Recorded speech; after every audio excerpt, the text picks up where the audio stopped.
Okay, welcome. Tonight is the first CIP committee meeting, Monday, December 2nd, 2024. I'm going to ask Addison to call the roll. Carberry Montgomery. Here. Bodie. Here. Linhart. Here. Nicholas. Here. Hilbert. Pinelli. Here. Butler. Here. Graves. Here. And Mr. Hollibrands is absent at the moment. I'm going to start the meeting, as we start all of our meetings, with reading the character count statement. Urbandale is a national leader in character counts, endeavoring at all times to promote and model the principles of trustworthiness, respect, responsibility, fairness, caring, and citizenship. In conducting tonight's meeting, we expect that all participants will act in a respectful manner consistent with these principles. I am going to turn the meeting over now to our Assistant City Manager, Curtis Brown, who will give us an introduction. Very good. Thank you, Council Member. Tonight I'm sitting in for our City Manager, AJ Johnson, during tonight's meeting. But first, I want to begin, most importantly, with the thank yous to you, Councilmember Carberry Montgomery, Councilmember Bodie, to Lori Linhart, representing the Parks and Rec Commission, Jackie Nicholas, representing the Plan and Zoning Commission, and community members John Hollibrands, Rob Hilbert, Dominic Pinelli, Matthew Butler, and Daniel Graves. We sincerely do, from the staff perspective, appreciate the work of the elected officials and all the community members who raised their hand to help with these important processes. As important internally, this document is the collective work of many department directors and staff. From engineering, Caleb Streepy-Wheeler, Kristen Brosterman, and John Larson. From Parks and Rec, Molly Wilhite, Scott Hawk, and Jan Herkey. From the Police Department, Chief Rob Johansson. Fire, Chief Mike Cardwell. Risk Management and Support Services, John Conyer. The Water Utilities General Manager, Neil Weiss. City Clerk, Nicole Lunders. And the Finance Department that takes all this information and puts it together in a presentation we can understand is Vivian Luna, Addison Reepkus, and Nikki Lamb.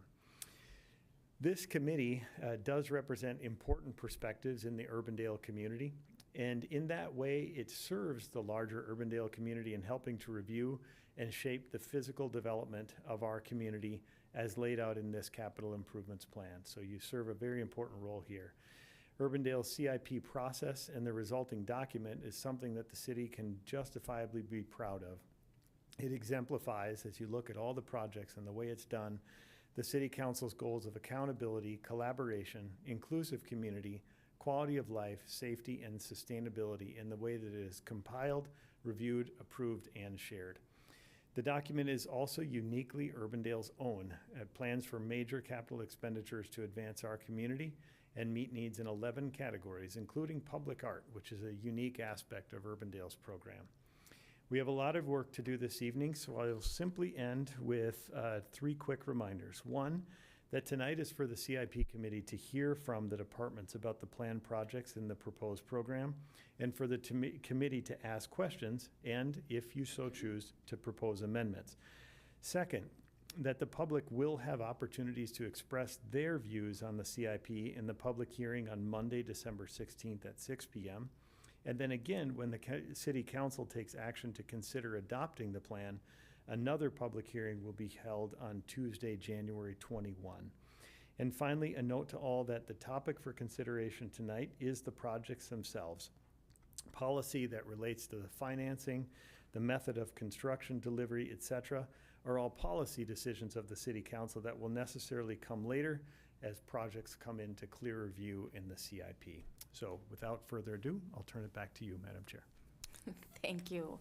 I guess it is now Nikki's turn to tell us all about the money.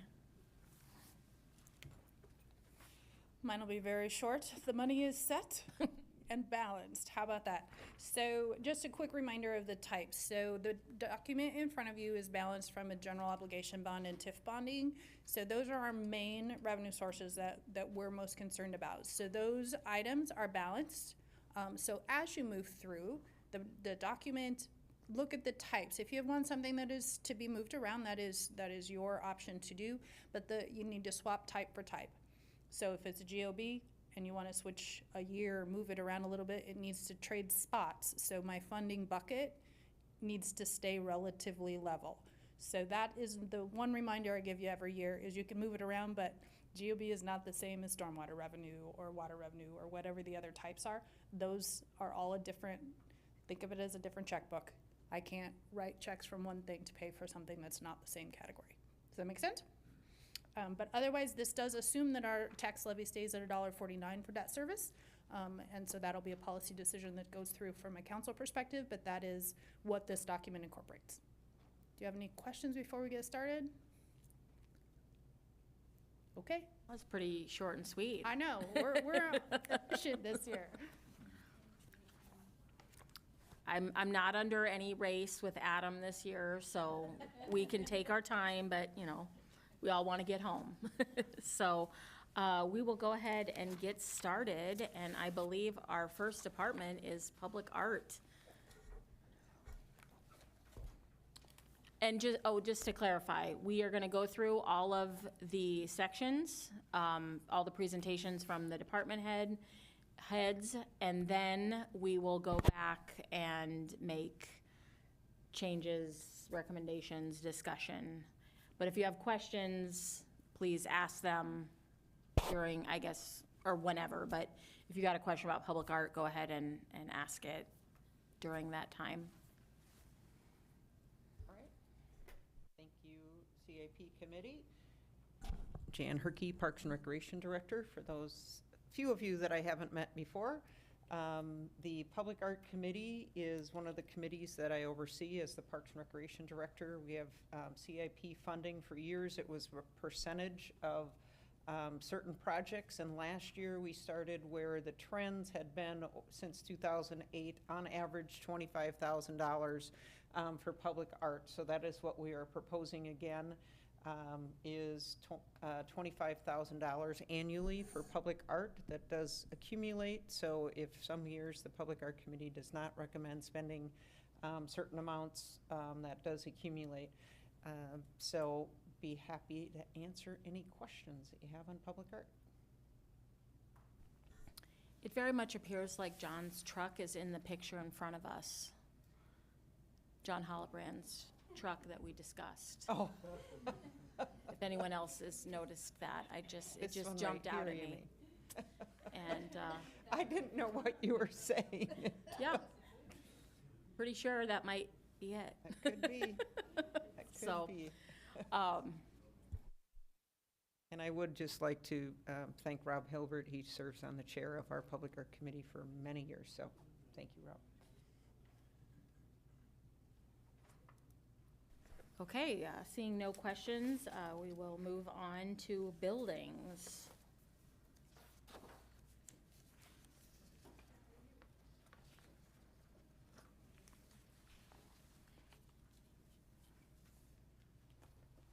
All right, good evening, everybody. I'm John Larson. I'm the Director of Engineering and Public Works.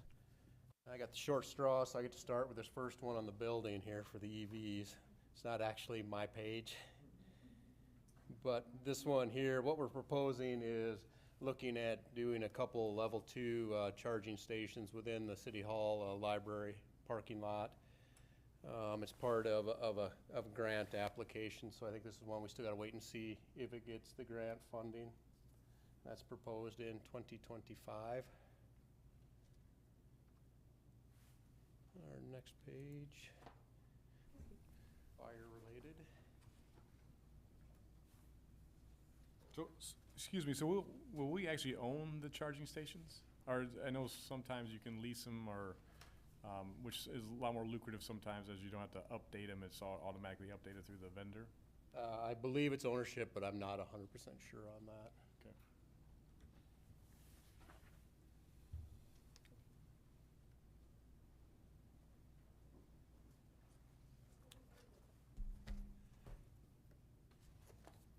You want to wait?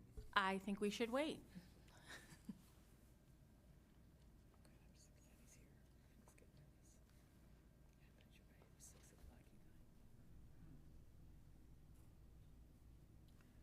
We started without you, John.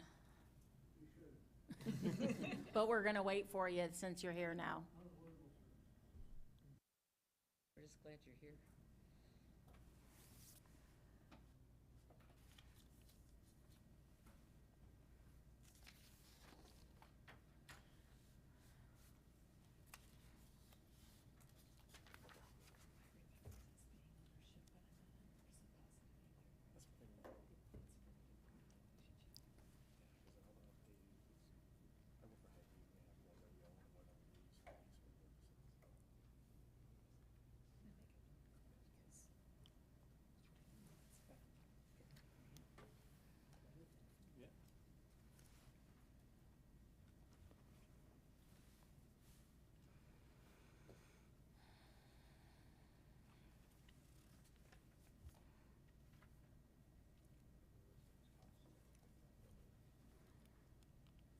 John, we are really just getting started. We're on page 4. We've only heard about public art and the possibility of some electric charging stations.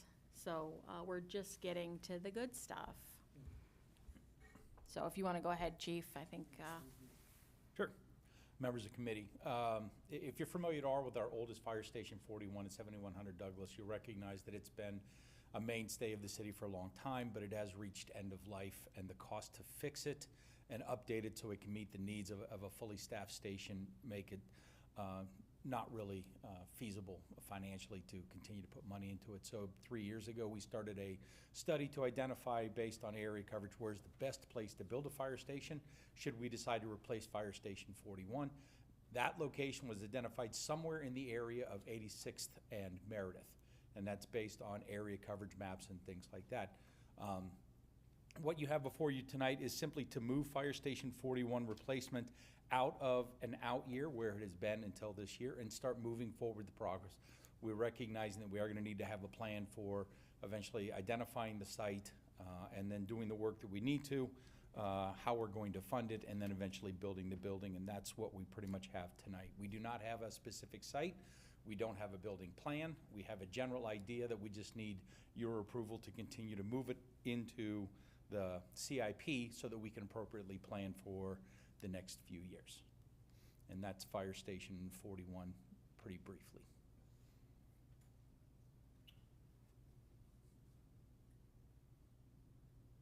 Very concerned about the locations. Thank you. I'm very concerned about all these other potential locations, about emergency vehicle exit and returning.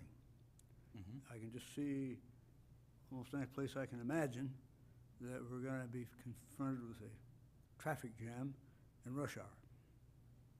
And I guess I'd make the same comments when you get to the police station. I think that needs careful review, and I'm sure you folks will. Thanks. Thanks, John. I know that's a big concern that I've brought up as we've been discussing various possibilities at the council level. So just know that that is a major consideration for us, and I know you guys want to make sure you can get out as quickly as possible, so I know it's a concern for you. We've had discussions about different sites. We have talked about access, both going out and coming back, and had conversations with engineering about different opportunities for how we would have to make that happen. But again, right now, until we have an actual site, which has gone into the discussion as we've looked at potential sites, that has been a very important part of the discussion, is that whole question as well. So, And, you know, technology is also our friend in that too, with the ability to change the lights or the traffic signals in Yep. in the vicinity of any location, which I always seem to forget about that possibility. we do have the possibility, but also the understanding that most of the time when you see fire apparatus ambulances leaving the station, they're not actually going out emergent. So most of the time, probably about 55, 60% of the time, they're actually just going to wait for a break in traffic before they go because it isn't truly an emergency call. If it is an emergency, then obviously we have the ability to change the lights, we have the ability to stop traffic, but we do try to make sure that we're being aware of the need to keep traffic moving throughout the city, and we are a partner to that as well. Thank you. You mentioned that this was in an out year before. The Fire Station 41 replacement and 42 renovations, what kind of triggered them to move forward from the out years? What's triggered the 41, and I'll get to 42 in a minute, what's triggered 41 is simply how it fits into a bigger picture. One of the things that was brought to my direction last year was before we can move forward with planning Station 41, we needed to make sure that our partnership with Clive is solid, which we have spent the last year working on our agreements with them to make sure that not only is that partnership going to continue, which I think we saw a couple of weeks ago, that they are committed to the partnership as well, but also how any potential move of a station is going to reflect on our partners with Clive, which we've made sure are all locked down as we move forward in this. The other part, it's just it's the advanced part of planning, making sure that we see how this fire station also fits into some of the other big projects you're gonna hear about a little bit later about a police building that we need to build, and making sure that we're coordinating those projects to make sure one doesn't step on the other or cause a problem for the other. And that's the reason to kind of move them both forward. Even though we don't have property and we don't have a plan, at least we know how we're gonna coordinate the pieces over the next few years. So the funding for 25, is that just for site acquisition, or is that for, it looks like it's kind of multi-year, right? You mean for 2026? Yeah, next year? Yeah. That's basically just for initial design work. That's assuming that if we've acquired a piece of property at some point over the next year and a half, then we could move forward with starting that initial step, that initial process. Thank you.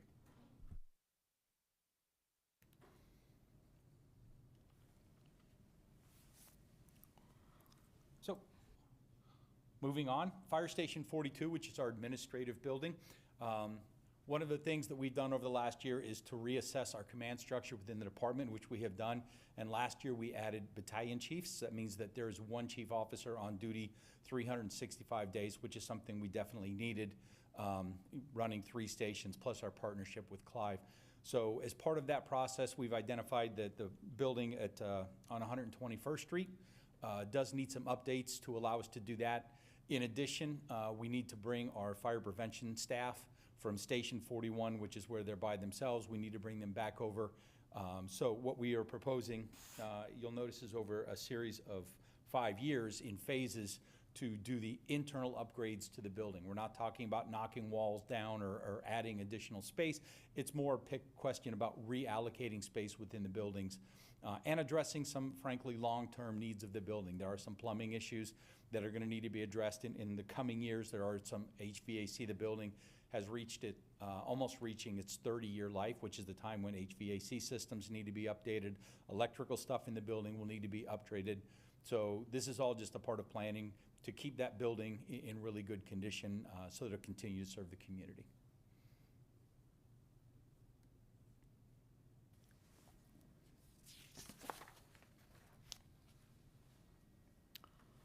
Okay. I think we're good. All right. Then I will hand it back off.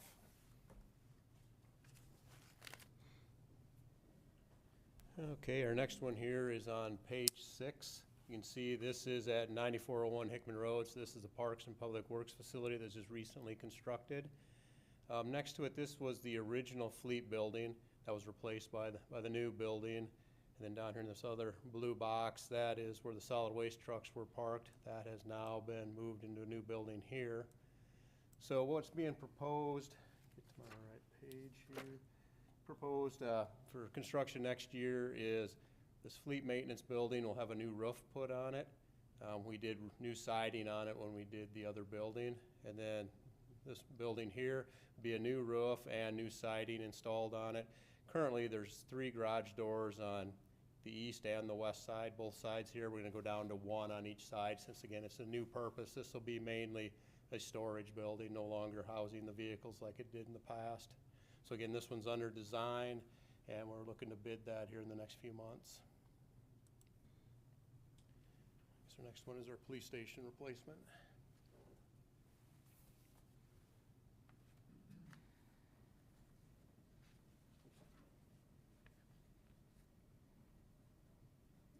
Good evening, everyone. I have a short PowerPoint I'm going to pull up just so I can remember to touch on everything. For those that were here last year, we talked about a new police facility. Just to recap what we talked about, our original building was built in 1981. We did an addition renovation in 2009.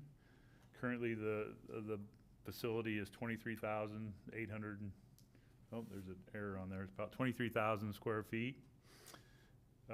At the time we opened that renovation addition onto the building, we filled it immediately. So in 2009, if you can just think back to that date, how long ago that was, we were full that day. We had waited quite a while to do that addition, so once we opened it, we filled it immediately. Since that time, we've added 14 sworn officers, 4 administrative staff, and 3 non-department members that are housed at our station. So currently, we're at 69 full-time staff, 10 volunteers, and still have the 3 non-department staff that we house. And then we're talking about building this out, so projected growth over the next several years. On average, we need about 1 officer a year with our current rate of growth in the city of Urbandale. We don't always get that, but that's what we try to project out, is about 1 sworn officer position every year. We did a space needs analysis, and they determined that the current facility is not feasible to expand to the needs of the department. New facility, some of the things that we really need to look at and address with a new facility are locker rooms. We're currently out of locker rooms, so when we have new officers coming on the department, we have no locker space for them at all. We're looking to upgrade our emergency operations center. Right now, we just use the front conference room, and that is for the whole city. So the city of Urbandale doesn't really have a emergency operations center at this time. Our property evidence crime lab is small, and it's not properly built to house some of the things that we house in there, specifically drugs. The odors, those types of things need to be addressed a little better than they are right now. We did put a vent in the one room because the smells were so bad. It helps, but it's probably not up to snuff, to be honest with you. We need some soft interview rooms. What that really is for is victims of crime, especially children when they come in, and we have a place for them to go that's looks a little more relaxed, a little more friendly environment, so the children feel comfortable and they can tell us what happened to them. We have a closet right now that we use for our mothers and wellness room for our nursing mothers. It's just not adequate for these times. We do not have a fitness area currently, so the new facility, we would like to have a fitness area built into that as well. Secure parking lot for our employees. Right now, our current facility is not secured. It's open for access to anybody that happens to be walking around our building. And then secured covered parking for our fleet. When we did the expansion in 2009, we did add on a covered parking area, and we've outgrown that. About half of our fleet sits out in the back parking lot uncovered. We need a training room that has a defensive tactics area, in other words, like a mat room, so we can do handcuffing techniques, those types of things, defensive tactics, and we currently don't have an area for that. We have a range that was built in our original building in 1981. It's a 3-lane range. It's fairly short. All of the equipment that ran that range is outdated. They no longer make it. We make do in there right now. Since we built the original building, the weapons that we use in the police department have changed dramatically. Most of our officers carry rifles now. We are unable to qualify or train with rifles in the current range. It's just not big enough. It can't handle it. Storage. We do a lot of community events now that we never did in the past. We have lots of stuff to do that. So if you've ever been to our National Night Out or our Trunk or Treat, we have lots of things that we use for those events, and we really don't have anywhere to put them. We'd also like to, as part of the building project, have a large community room that we could have open to the public that people could come in and use at any time. We don't have that currently. And then we'd also like to incorporate a lot of green initiatives into the building design if we were able to move forward. The city did acquire a piece of ground at 100th and Douglas. It's not specifically designated for the police department, but we are looking at that as a potential site for a new facility. I pull up this slide here. It kind of shows a little bit of how we could fit the new facility in there. The blue box that you see there, that would be a 2-story police structure. The yellow would be the parking lot. The orange box over onto the left would be the new range. The kind of lighter orange colored box up to the top is a secured parking area for staff. And then the dark colored box would be our covered parking area for fleet. That's just roughly fitting it in there just to make sure that it's adequate for that space if we wanted to move forward there.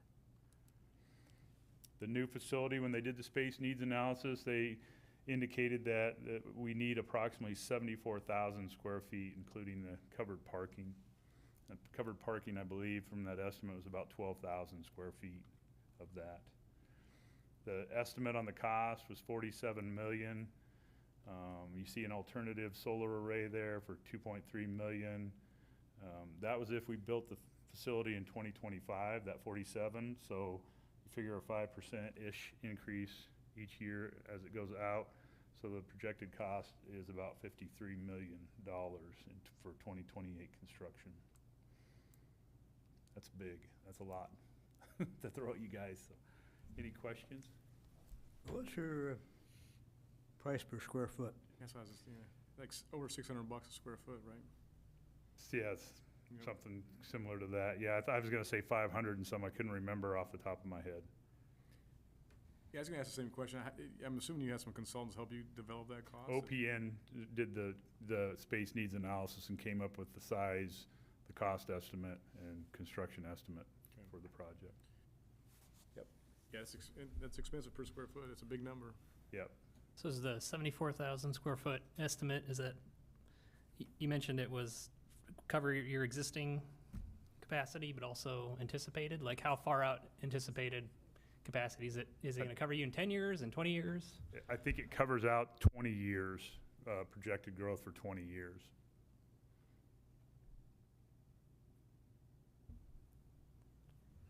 Could you pull up the map one again? Yes. So is the range attached to the building? I guess, I don't know if I have not seen this and didn't pay attention, if I did. They've done it a couple different ways. The initial design, when we were thinking about putting it over on our site that we're at now, they had an option where it could be detached or attached. Okay, This would be attached. I think the best way to do it is to be attached, but again, this was just kind of putting all the pieces of the puzzle on there, not necessarily how it would lay out for Okay. sure. There's another design where the parking lot's in the front of the building and all that, so. Okay. But yes, I would like to see the range attached to the building rather than separate myself, but it all depends on how it would fit on whatever site we end up at. okay. Thank you. I have two unrelated questions. Could you tell us a little bit more about the use of the large community room? And then my second question is, could you speak to the importance of the features you have here for recruitment and retention of officers? Sure. The community room, I see the example I would give you is if you've been to the new Polk County Sheriff's Office. They have a really nice, large community room at the front side of their building that's open for the public to use for events or anything that community that needed that space for. What we currently have, we have a small training room in the back of our facility, so if someone comes to our place, they have to walk through our secure area of our police department to get back to that area. The designs I've seen that work the best are those community rooms are right off the lobby of the building, in the front of the building when people can come in and utilize that. So that would be the one aspect. As far as the amenities to attract officers, there's been a lot of police department, and this is not a reason to build a police department, obviously, but this is one of the things that we consider. It's been very hard to hire police officers recently, since about 2020. We've struggled to hire police officers, and this is a nationwide problem. So one of the things we're seeing in the metro is there's been a lot of new facilities built. Clive, Polk County, Altoona, Waukees building one now, Bondurant, no, not Bondurant, I'm sorry.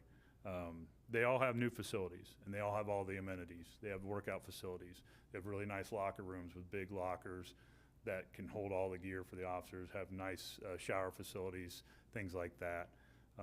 They have covered parking for their fleet, so they're not out in the weather with their fleet. They have secure area for their vehicles, for their employees' vehicles to park, those kinds of things. That's the kind of things you compete with when you're trying to hire an officer and they can go anywhere they want. When you have a really good applicant, right now in this environment, they can go work for any police department they want to in the metro. And we all pay about the same, we all have about the same type of benefits and those types of things. So you start looking at, where do I go to work every day? And we can't compete with that right now with some of the newer facilities. So that is a thought for us, but that's just one little tiny piece of the puzzle. Thanks.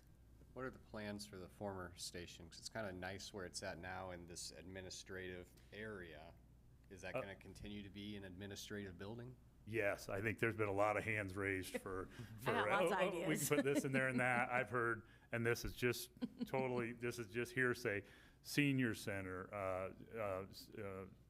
for social services that the city's talking about getting into more social services type activities, those types of things. Park and Rec has some other programming that they'd like to do in there for classes and things. So I don't think it will go unused at all. And it is a decent building. We've just simply outgrown it. It has some older parts to it and that thing, you know, that would need to be addressed, but it functions obviously it functions every day and we work out of there and it's been a good facility for us. We've just simply outgrown it and it's just not functioning as a high standard as we'd like. So with the fire stations, they talked about the location's effect on response time. Would there be like a study on this location, or? We operate a lot different than the fire department. We send our people out. Now, obviously, you want to be kind of centered in the city, and honestly, moving a little bit further west gets us a little closer to that center probably. But we are out in our areas working out of our cars, so we don't necessarily respond from the station. So it's less of a concern for us where we're at. I wouldn't want to be clear on one side of the city as opposed to the other, because sometimes you do respond from there and you have to get somewhere and, you know, just coming back to that home base. But that area and even right here is ideal for us to be there because we just put our cars out in the areas and they stay out there most of the day. Would you go over this colored map again and tell me what's under roof and what's not under roof? Okay, so the blue is the 2-story, that would be the main facility. Okay, 2 stories. Yep, 2-story. You got to be 2-story to facilitate the square footage needs. The dark square there, that would be the covered parking for the fleet. The light orange would be, that would just be open air parking for staff, but it'd be fenced in. Okay. And then the yellow is just a parking lot for the public. And then the dark orange, clear to the left, that would be the range, and that would be under roof, obviously.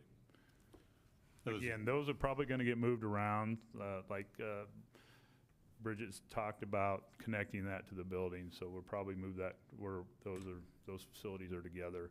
Just hadn't designed, just piecing it in there to make sure we got enough in the lot there to be able to handle it. So my understanding is then the yellow and the brown are parking. The yellow and the light orange. Okay. The yellow and the light orange, so that one whole strip there would be parking, either staff parking or public parking. Now, are either one of them under roof? No.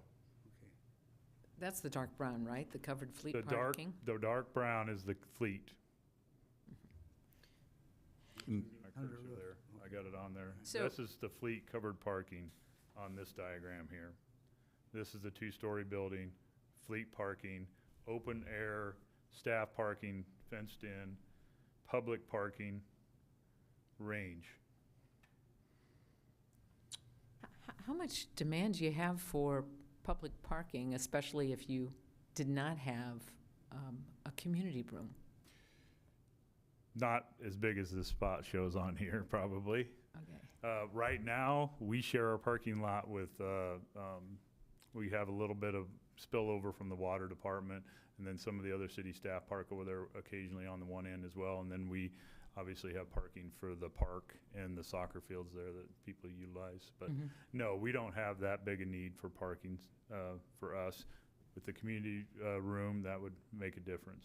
Okay. I think a lot of that'll get vetted in the design. When you say green initiatives, are you just talking about the solar panels, or is there other things that you're putting in here for? I would like to do whatever is feasible to make the building, carbon neutral. Those things would have to be explored. Obviously, they have a price tag to them. You see the solar array, they estimated at 2.3 mil. So, yeah, whatever we can do there to make, I think it's an opportunity for the city. I know that there's interest in that from the council to be environmentally conscious, and I think this is an opportunity with a brand-new building to set the example if we wanted to. Very important questions. Would you consider having National Night Out here, or would you keep it here? I think we keep it down here. Just with the open field and the helicopter that we bring in and all the little things that we do, I think we keep it down here. That definitely decreases the need for space there. Right. Now, the 74,000 square foot figure, that just applies to the light blue on your diagram? Or The light blue and the dark square above it. So the fleet, that is also includes the fleet covered parking, the 74,000. The estimate in the space needs analysis was 12,000 square feet for fleet parking, and that's that dark square. Okay, and that's under roof. That's under roof. Is it enclosed or just under roof? Enclosed is what it's projected to be. And of course, the shooting range is enclosed also. That's correct. That's part of the 74,000. Now, say again what the estimated cost per square foot was? I don't have it right in front of me. It's high 500s. I just did some math on that. It was $716 a square foot if you're looking at the 53 Okay. million divided by 74K square feet. When the original estimate for 47, I think that's probably where it was in the 500. But now sure. we're waiting, and we're waiting for 4 years from when we did the assessment, and the price goes up every year. About 5% is what she, from OPN, what Danielle told me. This seemed like an awful high number to me. Well, it's really, really bothering me. Anyway, what are these other police stations that have been built, what are they running per square foot? I believe right around that $500 a square foot. Well, I know there's a lot of special stuff in a police station, but that just kind of bothers me a little bit. There's a lot of special stuff, though. Anyway,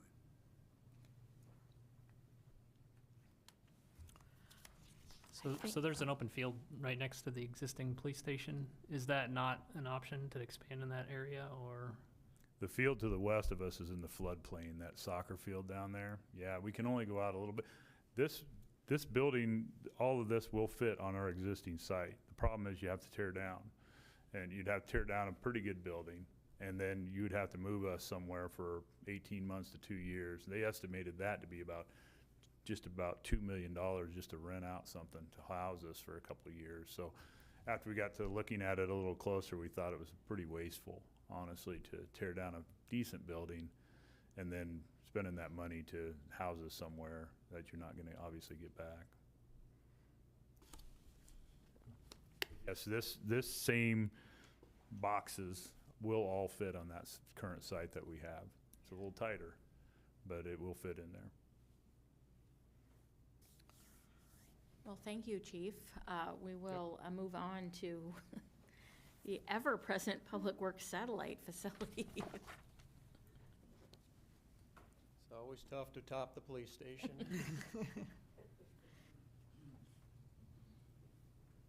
Okay, so now we're on page 8.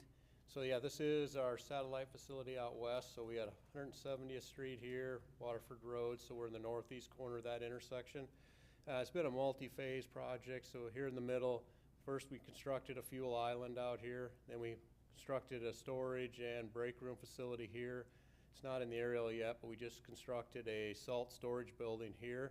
So the next phase we were looking at was to pave some more of the parking lot, and then create some material bunker storage. We just kind of reevaluated how we were doing things, and it was originally in for 2025. It's not something we need right now, so we've pushed it back to 2028. We'll continue to evaluate and see if we need it come closer to 28. If not, we'll just continue to slide it until we do need the facilities. So what is a materials bunker? It's basically concrete walls on 3 sides with a roof that you put your rock in, put your Okay. mulch in. We have that currently on our Hickman sites working, and we don't right now have a huge need for large storage of materials out west. What's the one, I thought what we had that's not on the aerial was. That's salt. Oh, just for salt? Yep, that's Okay. only for salt. So that is something we use quite a bit. Again, during winter storms, it's difficult to get back down to Hickman to reload with the salt versus if you're out west, you got the facility here to use. Same thing with the fuel island. Now, that circle there, that is the water tower, is that right? That's just marking the location. The water tower is actually further to the south here. It is right down here. Oh, So bounce out a little bit. So you can see the water tower's here. We're up here at 170th and Waterford. well, I should have known that. Okay, beg your pardon. Yep, that's all right. We appreciate you pushing it out until when you thought you'd actually need it, so that's commendable. Our next one is on page 9. So this is 10841 Douglas Avenue. So that is just to the northeast of 109th and Douglas. This is the former Econo Lodge. The city has purchased this property. We did an asbestos review, which showed there was some asbestos we'll need to take care of, and then our intent is to demo the building.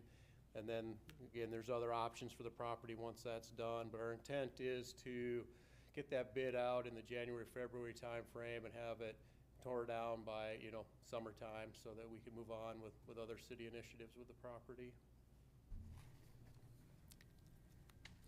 And that does wrap up the building section. So are there gonna be city buildings on this lot in the future? Is that what you're saying? No, it'll likely be sold or a partnership for some different type of possibly housing. So have we asked, is there any interest for a developer to look at that and tear down the buildings at their cost, or? Or I guess right now, that hasn't been the council's direction to Okay. go that way. Okay.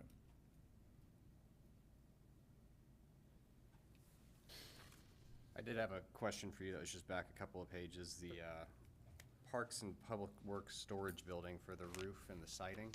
Okay. Is that gonna be something that's bid out? It seems like a very high number for roofing and siding, so. It will be bid out. We have an architect hired now doing the design. Okay. Yep. Thank you. And keep in mind, again, we're not pricing these to be exactly what the bids come in. We always try to have some cushion so that if you do get higher bids, everything balances out. Sorry, on the demolition, when a business leaves a property with hazardous material, that they're not liable for cleanup, the city's liable for that? Based on the agreement we negotiated with them, it's the city's responsibility. Okay. So that wraps up the buildings. So the next one, this is the major equipment, or the fire department section.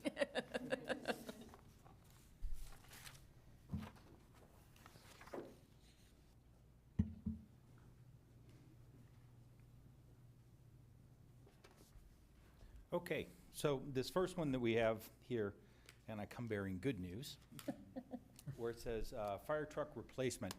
In our current CIP, we have $1.8 million to replace a ladder truck. Both of our ladder trucks have reached end of life. We've replaced one that was just pushed into the station 2 weeks ago. If you haven't seen the pictures of that, it's worth it. It's So- literally pushing it into the station. Literally pushing it in. So as part of our agreements with Clive, we explored the opportunity, why can't we just flop trucks? Because we're gonna run the ladder truck primarily into the covering the city of Clive. And so we said, let's just see what we can do. So rather than spend the $1.8 million, which the CIP currently allocates to buy a second ladder truck, we explored the opportunity, which has now been through all the different iterations, that says, let's just buy Clive's truck and sell them our spare engine, and then we can share them as needed. So that's what this is actually doing here, where it says $297,500 in next year's CIP. That is what the difference in value between the two trucks has been appraised at. So we would buy their truck for roughly it's off the top of my head, but roughly $770,000. They would buy our truck at 400 and something thousand, so basically the difference is about $300,000, which is what we're asking for. And if we are able to finalize that deal, then, which we cannot do until the money's appropriated, then we would not have to spend the $1.8 million on the other ladder truck, because their ladder truck is only 10 years old and has an expected life of another 8 to 10 years. So that's what we're doing with this particular piece. Again, it's building on our partnership and attempting to really be good stewards of the public's money. So that's what we're trying to do there. So, and by the way, the arrangement that we're working out with Clive is that actually we will still have access to our engine, our former engine, so that if we needed to borrow one, we would be able to do, which is something we already can do now. So again, trying to save the taxpayers money and be the most efficient use, especially of these reserve resources that you don't need every single day. And these new trucks are getting very, very expensive, so trying to keep that going. And So, they take a really long time to build. they do take a very long time to build. Yes, the current replacement estimate on a new ladder truck is almost up to 4 years now. So, there's that. So we got to start planning, what, in a couple of years for the 10-year truck? Well, we actually have marked that out. Again, as we move forward with Clive and our partnership, we've agreed as to replacement schedules for all of our apparatus so that we can accurately and allow you to plan effectively for these bigger purchases. Well, I don't think we can say enough about the value of that partnership and all of the work that both departments have put in, and the finance department and everyone, to be such good stewards of our taxpayer dollars. I agree, that's great, Great thinking. yes. We're trying. So the next one is already in program for next year. The SCBA's, which self-contained breathing apparatus, those are the tanks we wear on our back. They have a hard lifespan of 15 years. After 15 years, you can't get them tested, you can't work on them anymore. You basically have to buy new ones. So we have reached our end of life on our current packs and have been planning for this replacement. We've been looking at different packs about how we need to move forward. We are still in that same number, so we don't need to make any adjustments to the number. The plan is to replace those in the summer and fall of next year, in the 26 fiscal year. And then the third one we have, the fire tender. For those of you not familiar with the project, a tender is a truck that hauls water. And the reason that it's in here and it's not programmed is that it is simply a statement that as council has explored the possibility of annexing future growth into the western area, we have identified that some of the areas that they have considered annexing in the past do not have any hydrants. And if we were to annex that area and be responsible for fire protection, we would need to have an ability to, at least on a temporary basis, be able to bring our own water with us. So that's the cost, in today's dollars, of what a tender would cost. We have no immediate needs to buy one. We just have it standing by so that you can see, and council especially can see, as they consider annexation plans, what we would need to do. An answer to the question next is, what about building a new fire station? And the answer is, we do not anticipate needing another fire station, even with the proposed annexations, for approximately the next 25 years. Basically, until we get all the way out to Dallas Center. If that annexation were to occur, that's the point at which we would need to think about adding another station. Otherwise, where we located Station 43 will meet our expansion needs for the next 20 to 25 years, including possible annexations.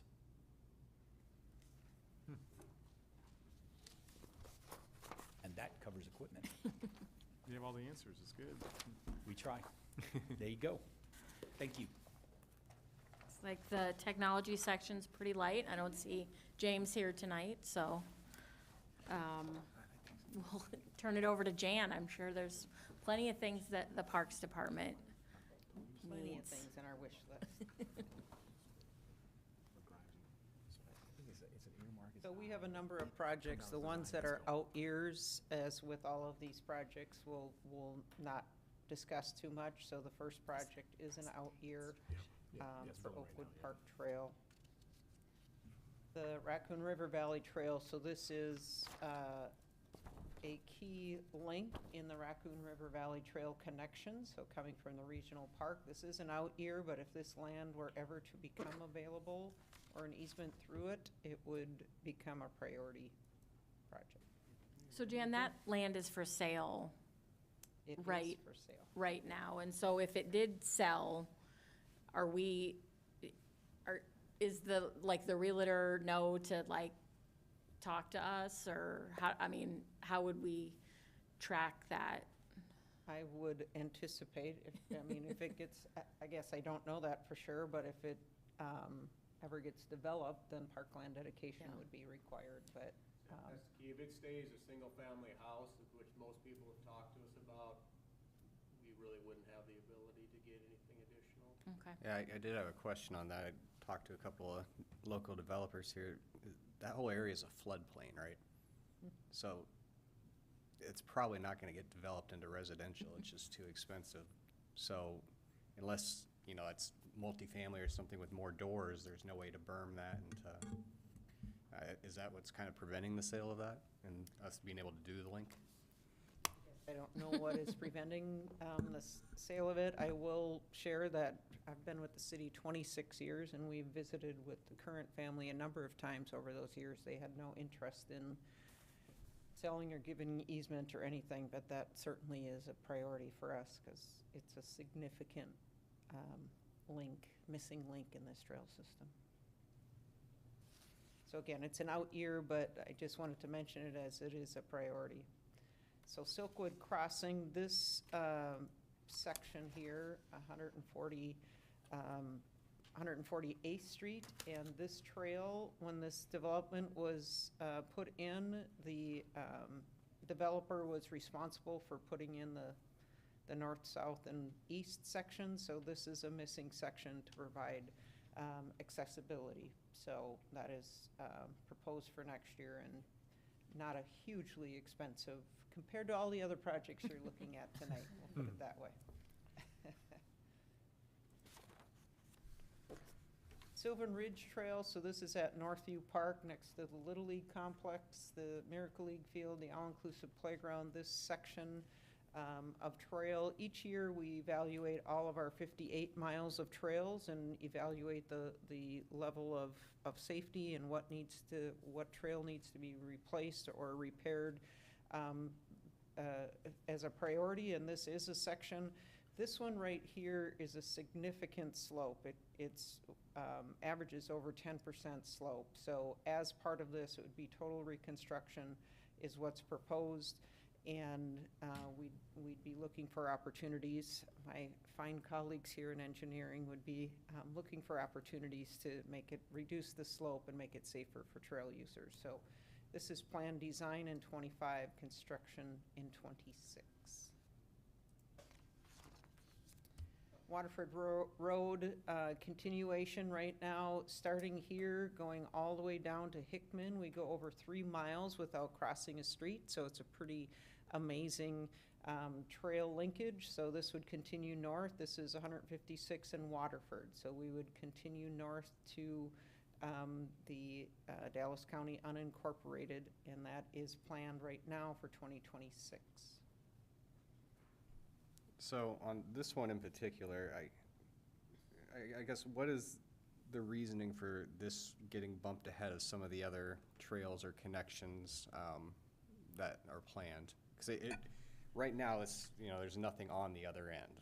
Right. And again, when we do trail linkages, one of them is as neighborhoods, they can get on going in this direction. So connecting, anytime that we can connect neighborhoods, connect to communities as well. Obviously, this one isn't necessarily connecting to communities, but we certainly would be looking at that of as this gets developed, is this getting developed in the next 2 years? Obviously, the plans then would be for design and construction, hopefully in 26 or 27, depending on when the design is. But it certainly, we evaluate these as we go of, is there other priorities? A lot of it's with all trails as well as other projects, kind of the hip bone's connected to the knee bone and so forth. So one thing has to be developed before another.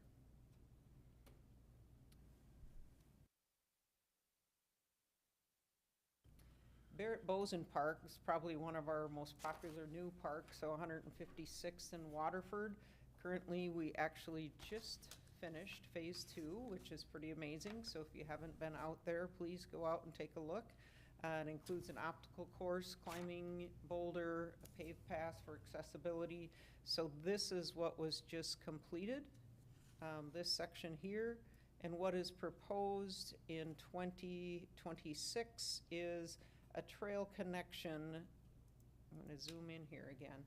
So this is all Barrett Bozen Park. We have a trail that was put in, and there's a creek in between. So proposes a truss bridge to connect this whole neighborhood to the park. So you don't have to go all the way up and down and across. So that's proposed for 28, and then future development as outlined here is in an out year for other amenities.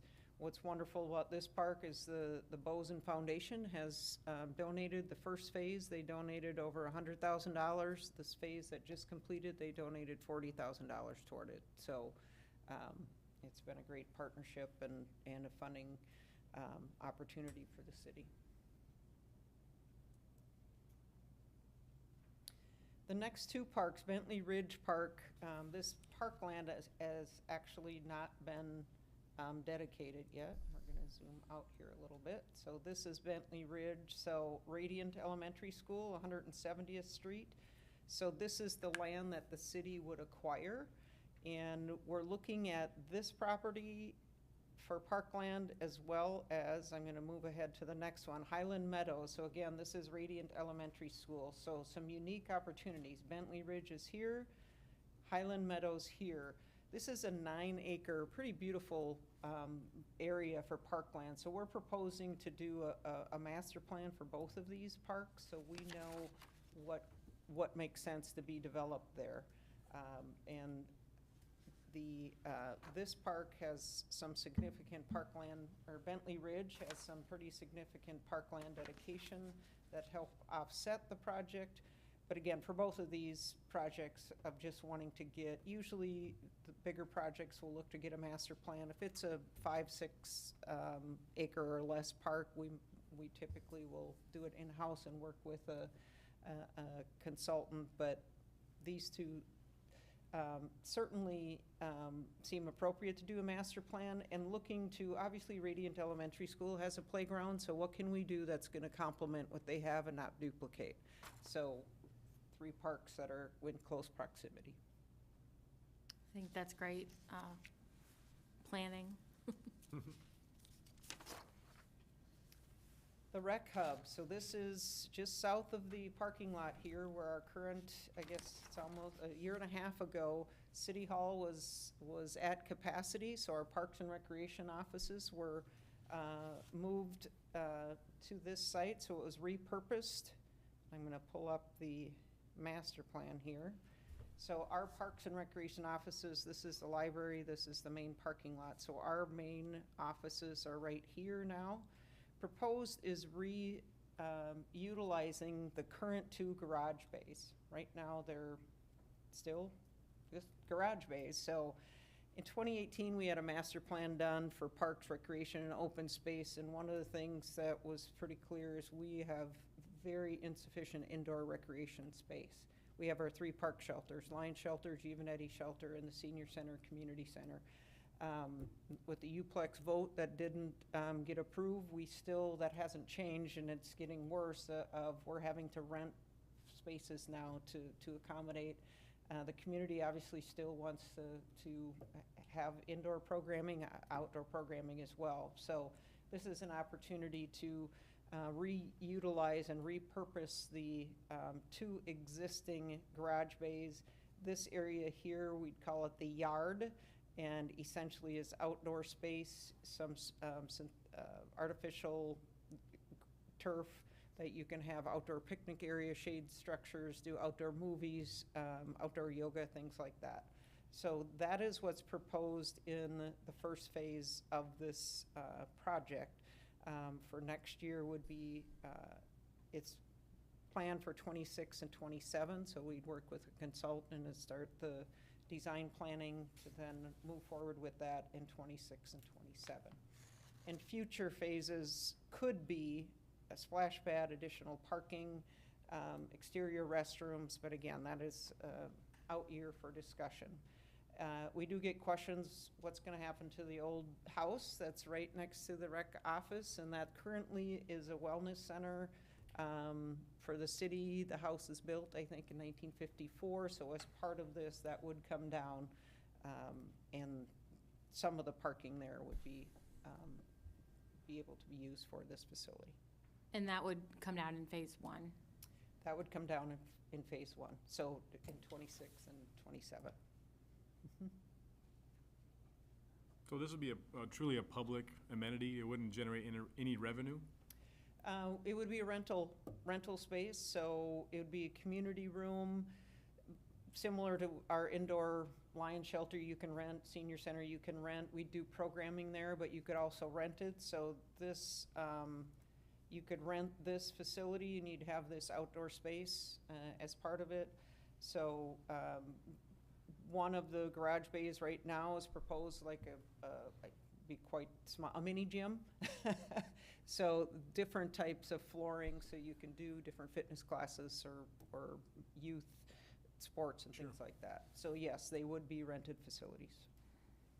One of the things that we've talked about, Jan, at Parks and Rec is that. Can you use your mic? I'm sorry, Laura. One of the things that we've talked about at Parks and Rec is that the senior center is overflowing and that there's a continued need for more and more and more fitness classes or programming. So rather than having to rent extra space for those kinds of classes and so forth, this would provide additional opportunity for us. Is that right?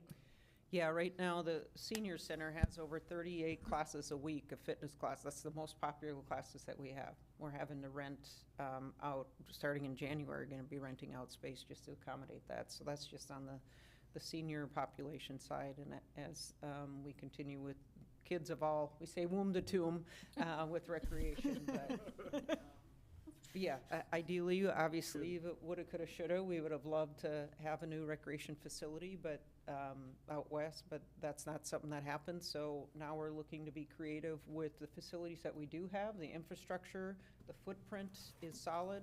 We had that evaluated, obviously, before our rec offices even moved there. So this would be a helpful first step in being able to, and then hopefully someday, maybe the police station, when that's vacated, we can do some planting a seed. Any other questions on the rec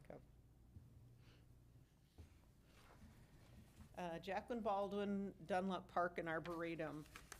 We are currently under contract for the construction of a flushable restroom, and that's the next phase, so in 2025.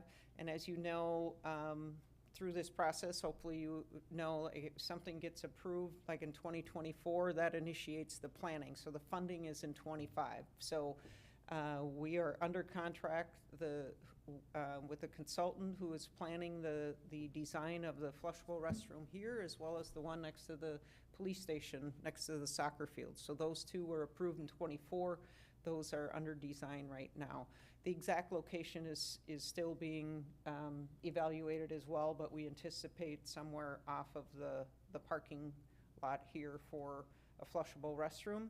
What's nice for any projects, capital projects that are done at the Dunlop Park and Arboretum, there is a foundation that Paul and Jacqueline Baldwin created before they passed away.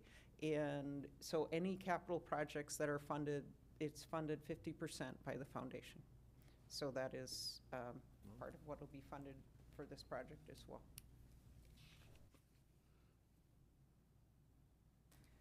Lions Park improvement, pretty exciting the last couple of years. In 2024, this past spring, the splash pad opened. under construction right now, nearly completed Phase 2. The temperatures got too cool for doing the surfacing and coloring for the pickleball court. So this section right here focused on the southeast corner. So it was the demolition of the existing courts, the construction of 4 pickleball courts, a tennis court, 3 half basketball courts are in there, accessible walkways, outdoor games, grading, detention. Detention work for both that phase as well as proposed for next year is this parking. We'll be adding 41 parking spots along so it's pull-in, head-in parking along Prairie. Obviously, that's one of the challenges we have at this park. Very popular parking is an issue. So being able to add that parking, as well as there will be some medians in between. So we're going to be able to adjust the electrical for 4th of July vendors. So there'll be little islands in between these parking spots. So that will be more of a permanent for the utilities there. And also proposed for this phase is improvements to the playground. So adding expanding the playground, adding additional playground equipment, and a part of it would be accessible rubberized surfacing. Obviously, as we've talked before, I would love to have that rubberized surfacing on every playground we have, but it's usually 7 to 10 times more expensive than the wood fiber and wood chip. So anytime we have that opportunity, obviously that is a priority for us so we can be accessible to kids of all abilities and adults as well. So that is what's planned and proposed for Phase 3. And then future phases are outlined in the CIP of whenever those come up.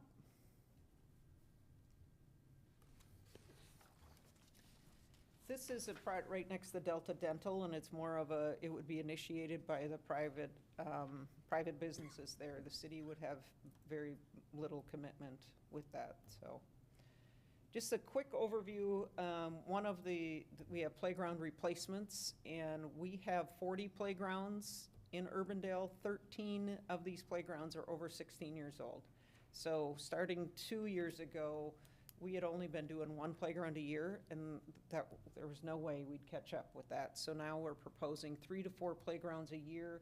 So just the colors here, the playgrounds that were replaced in 2023 are the orange, the new playgrounds, the regional park, as well as Barrett Bozen. Phase 2 was done this past year. Playgrounds in 2024, the replacement ones are in yellow, and then the proposed ones are in red for 2025. And again, those are all highlighted in your CIP document.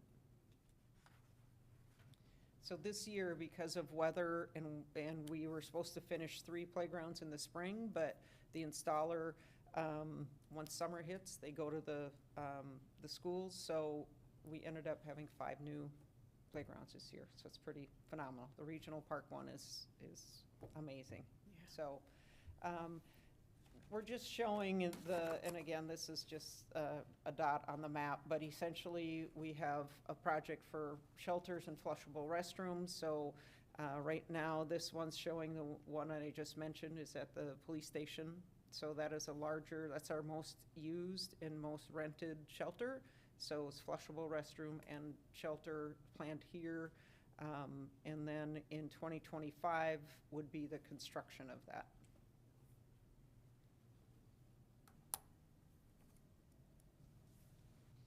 And this is the one where it's just the dot on the map, but essentially utility installation. A lot of these projects obviously require utilities. If you're doing I've learned over the years, you do a flushable restroom, one of the reasons why it's so expensive is bringing sanitary sewer and water to a park that doesn't have any, and electrical. Mm-hmm. So it's outlined again in the CIP. I could stand here and talk all night about all the projects, but I think that you can read those over. I wanted to just overview, the next few projects are Walker Johnson projects. And one of the things that we are proposing for our parks operations budget, so nothing to do with CIP, but it impacts CIP, is proposing to do a master plan to re-envision Walker Johnson Park. Essentially the softball complex. all of our area communities, Norwalk, Grimes, Waukee, have new complexes. Our softball complex right now, been 8 years now, I think, or 6 years, that the city took over the operations. We just rented out. So there's not a huge revenue stream. There's some that there's not a huge revenue stream. So as we looked at some significant investments that are proposed in the CIP, this one is not as huge, but next to the pickleball courts is just the repurpose and remodel to provide a restroom. But as you, and some for the skateboard park starting to get more expensive, but you look at this softball complex and some of for the lighting needs to be replaced, the outfield fencing, the surfacing, there's some significant investments to the tune of almost $2 million. So we said, okay, should we be in the softball business? Let's do a master plan to revisit that and have significant community input. Community, what do you want to see? And they might say, keep it softball, but it might be a splash pad, it might be outdoor recreation. One of the things just to mention, and again, it doesn't impact the CIP projects, but the master plan, it does need to be an outdoor recreation amenities. Because of the funding in the 1970s that was used to purchase this, it's the Land Water Conservation Bureau of Outdoor Recreation, it was called at the time. So it would need to be outdoor. But stay tuned. We have 3 of our 5 council members here, so, and our finance director and assistant city manager. So that is proposed in our parks operating budget. So I just preface that so we don't get too much into the details of what's planned here. So we pushed back all of our projects in Walker Johnson until 2026 at least. So we have that master plan input before we make those investments. So with the softball fields, it sounds like they're just costing more than we're kind of renting. Yeah, for. we net some, I mean, 3 years ago it was 56,000, last year's 32,000, this year it was 22,000. So it's getting less and less, and just because there's a lot nicer complexes out there that, one, they have synthetic fields so they can play pretty much any time, and it's just becoming less and less popular. So we just thought, you know what, now's the time to do it. Obviously, our main infrastructure that we've invested millions in would stay. We're not gonna take out the pickleball courts or the tennis courts or things like that, but re-envisioning that section by the softball is what we'd be looking at. Jan, you said this was coming soon to an operating budget, but you know, we've talked about the reuse of the police department building. Mm-hmm. Would that be something to wrap into this, or would that be too premature? I don't know. You don't need to answer that, but like, that's where what I'm thinking. I don't know. So you're like, yeah. I can answer for Jan. It's yes. Yeah, we actually are hoping to get things all ready for July 1 to start with the community input. So if the budget gets approved in March, we would move forward with the RFP, get things ready. So we're not doing that in July and August. We're ready to start. So I can't speak for well, I just think it's something to consider, since it's coming, an empty big building in the vicinity. So I don't know. I would love nothing more than that. Okay. Well, it brings up a good point. If we're talking about the park right next door, we've got a planned rec hub and an empty station before too long. Can that all be wrapped into a master plan to get the best use of all of it? The rec hub has a master plan. We did a master plan for it. And have obviously the preliminary drawings and so forth. So timing of these, obviously a lot of steps have to happen for the police station. Our crisis right now of indoor space. For the rec hub, I'm hoping we'll be able to move forward, but certainly all the timing and whatever comes out of a master plan, then you start plugging things back into the CIP of saying, okay, now when can you make those happen? So I think there would have to however the timing works, I am open to whatever discussion. So hopefully for the overall master plan, the rec hub is essentially an existing condition. Isn't that what we're looking Right, at? I mean, if it gets approved, we would start Right, design, construction drawings and design of that. okay. Yeah, I ask because, I hear splash pad at Lions Park, splash pad at the rec hub, potential splash pad at, some of these things are all kind of similar in function in a way. Right, and the splash pad at the rec hub is out year, and some people have concerns about it at that location, so certainly that master plan at Walker, you would not put one, in my opinion, you would not put one at the rec hub if you have one at Walker Johnson. I mean, and that's where we're, in the CIP, we're coming here too of the upcoming projects of a splash pad out west, so, I love this excitement about Parks and Rec, yay. Waterford Park is a disc golf, and I think it's over here, so the expansion, there's Waterford Park. So we have a current 15 or 13-hole disc golf course is proposed to enhance that, to expand that to 18 holes. So that would be in this coming fiscal year. Water trails, this is I'm trying to think of what year we have this in. But this is an out year. Out year, but I'll just mention, I did submit a grant to ICON last week. If we were to get that grant, then next year I would come to you and seeing if we can move that forward, but that's planned in the regional park. So these projects now are for the regional park, the Walnut Creek Regional Park, for those of you that hopefully you're aware of it, but Meredith Drive on the north, Douglas on the south, 156th Street on the west, 142nd Street on the east. So this 200-acre park, Walker Johnson is considered our active park. Walnut Creek Regional Park is considered our passive park, limited to what you can construct there because a lot of this land was purchased with REAP funding. So again, more of an outdoor passive recreation. So this is the park access road. We currently, from Aurora Avenue down to the end of 147th Street, have the Park Road, or the Walnut Creek Park Road. Proposed here would be the continuation of this down to Douglas. And one of the things that this is contingent upon, here's the roundabout. This section, the northwest section of the roundabout, would need to be developed because the frontage road for this is this park access road would need to connect to. So it seems to be a project that gets pushed back. Right now, we have it in 2028, and we just see on the timing of as this gets developed, then kind of one of those, one thing has to happen before the next. That's what this is. So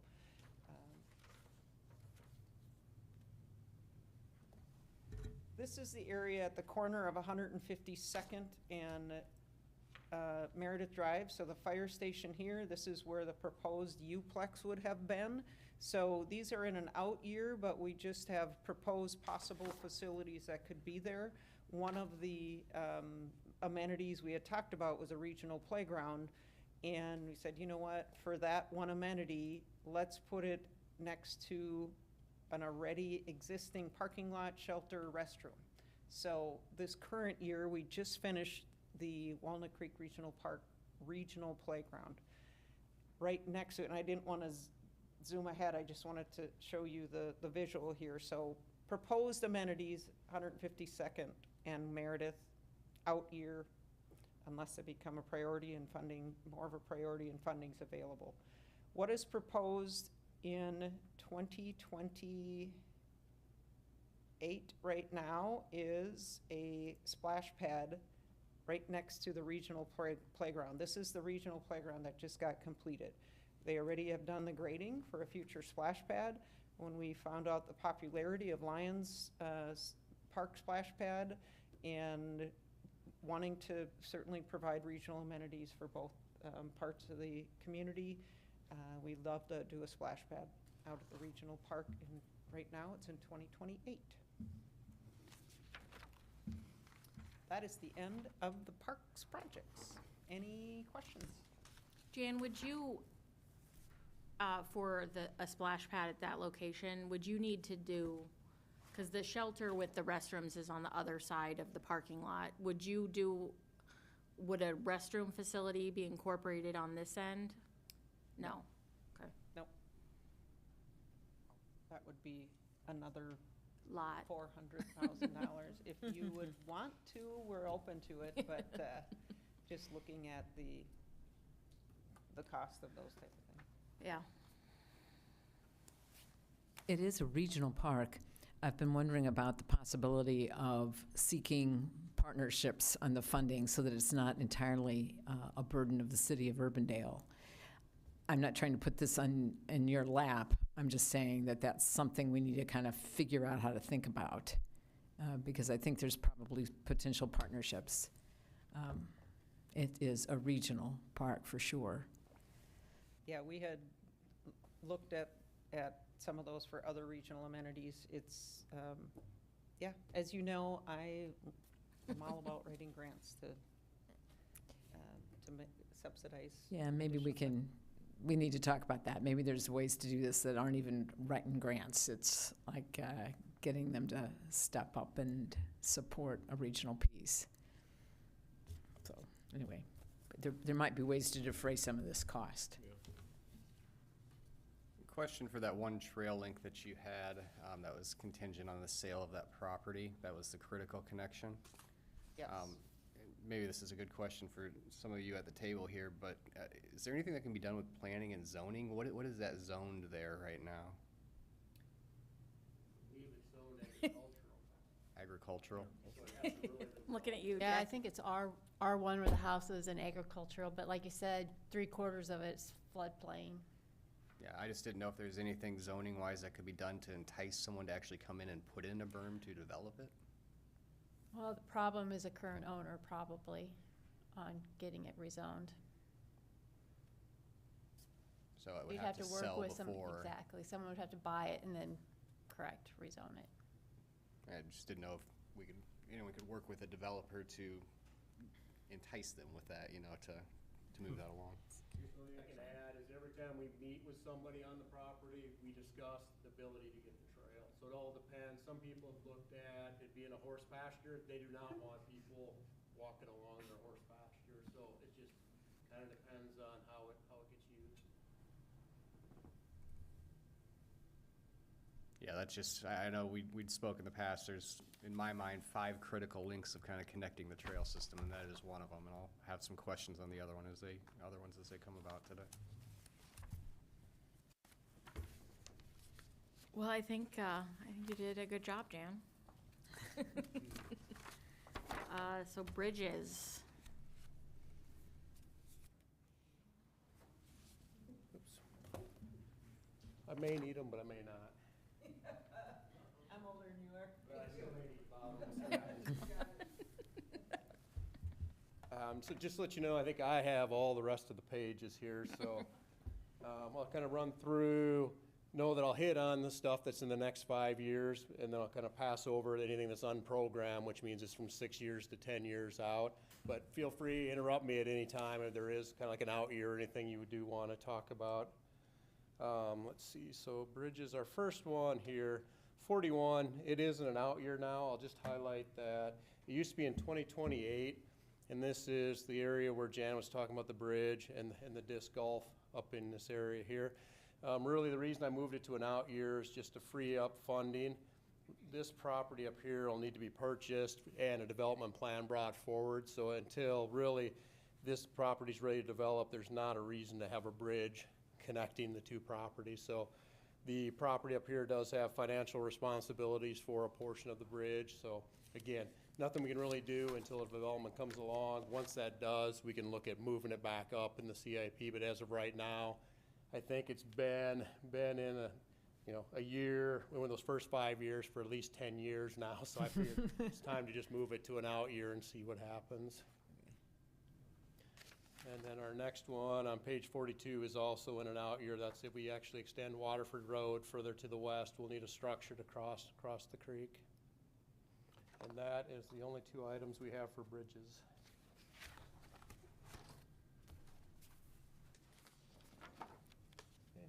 on to the sidewalks.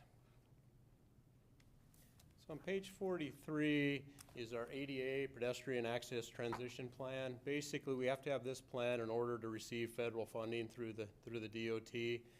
What we do is each year we design basically the pedestrian ramps at the intersections, and we reconstruct them to bring them into ADA compliance.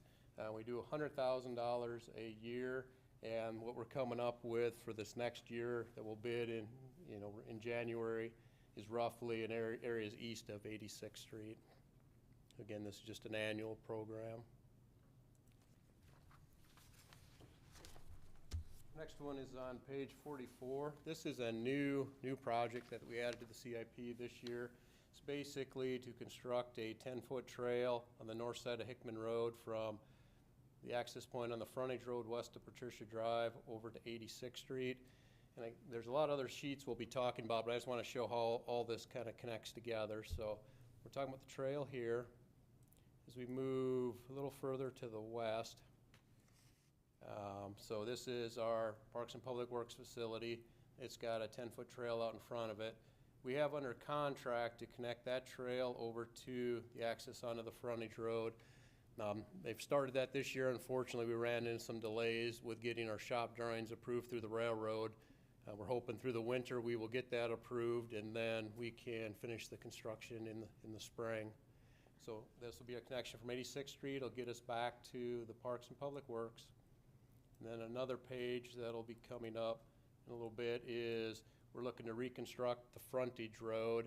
And once we do that, we'll look to turn that into Sharrows, and that'll be the connection to get you over to 100th Street. Our right-of-way on the north is just too narrow to fit anything in there. And then, of course, with the ditches in here, it'll be difficult. So there's not a lot of traffic on there. They can come up onto here. We would replace this sidewalk to connect you up to 100th Street. And there'll be, like I said, another page that'll talk about a trail connection from 100th Street back west to 111th Street, or the entrance into Living History Farms. And then there's another page where we'll talk about the Hickman interchange that'll get you back connected over here by Lifetime Fitness to the trail that was just constructed there. So again, just kind of put a few things in context on how they all work together when I talk about them individually. So going back, so again, this is at the east end here from just west of Patricia over to 86th Street. Thank you, that overview is helpful. Yeah, I was just about to say the same thing. Looked at each one of these individually. Yeah, 'cause they jump around, so then we jump. That's what alphabetical order does. Yeah. On page 45 then is the one I just mentioned, is the 100th Street over to the entrance to Living History Farms. We were fortunate enough to we received $400,000 in surface transportation block grants, alternative funding for that. So again, we'll have funding. It was originally funding for 2028, asked to move it up to 27 to coincide with when the trail would be with the Hickman interchange, and the MPO said yes, we can accommodate that, so they let it occur in 27.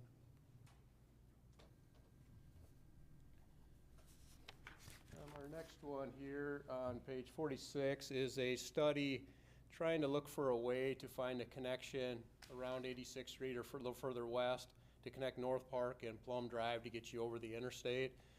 We've hired a consultant that's looking at options right now. They're due to have recommendations to us by the end of the year, and then hopefully next year we can update the page on the location. But right now it's not the safest. People do walk along 86th Street, and we're just looking for a more accommodating way to connect, and the way I look at it, connect the hotels and restaurants with the other hotels and restaurants on the north side, along with the businesses. So I did have a question on this one. Right now, the trail network that is linking all of those neighborhoods to the south, kind of from Cross Creek on up, it manages not to have to cross any streets until you hit Plum. So any of the people that are going to be using this, that are not just coming from hotels, but all those residential neighborhoods to the south, are having to cross Plum Drive, and that's only going to get busier as that area develops. Is there a way, similar to how it is on all of the major arterial streets to the south, to get under Plum Drive so that you're not having to cross a busy street? Yeah, I don't believe it's physically possible. One thing as part of this study is the consultant is also looking at where the trail should be on Plum Drive. And again, I think it's gonna be on one side of the road or the other. They're also looking at where the decorative light poles and things would go, so they're looking at that entire corridor. But I just don't think it's possible to get low enough to go under Plum Drive. Yeah, because at Douglas, at Meredith, it all goes under, manages to go under the roads, kind of by the water system, the creek. Yep.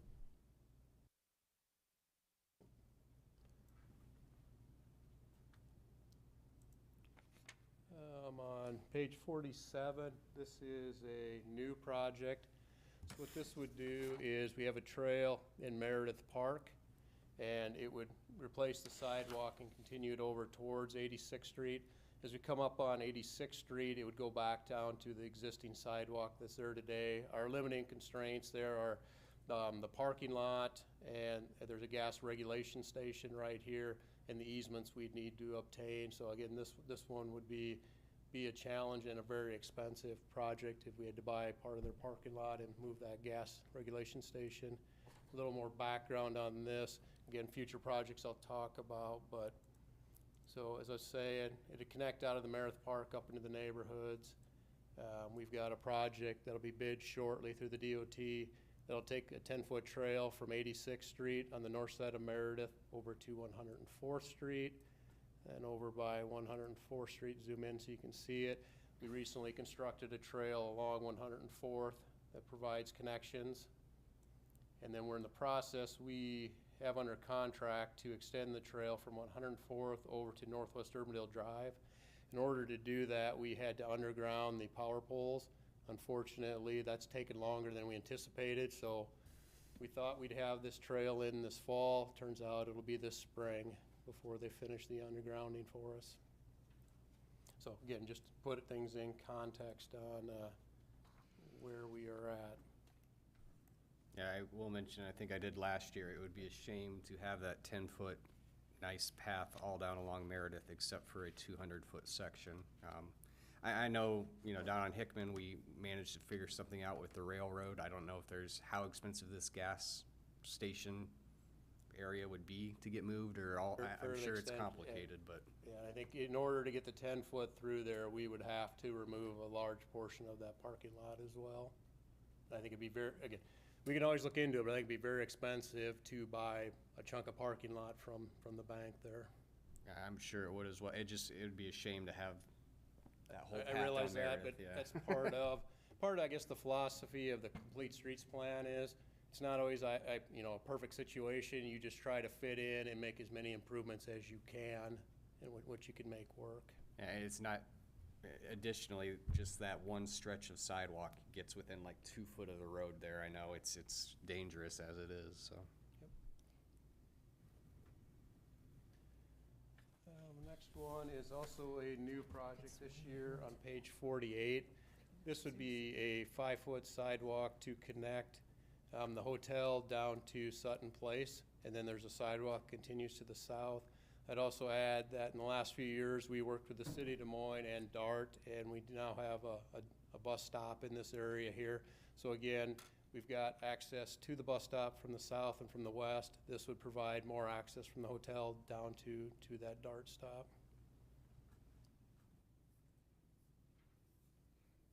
Page 49 is also a new project. So as I was mentioning, we have a trail we're looking to construct on the north side of Meredith. We have an existing on Meredith. We have a trail on Northwest Urbandale Drive. So this would provide a trail connection on the west side of Northwest Urbandale Drive that would get you up to the Plum Drive corridor.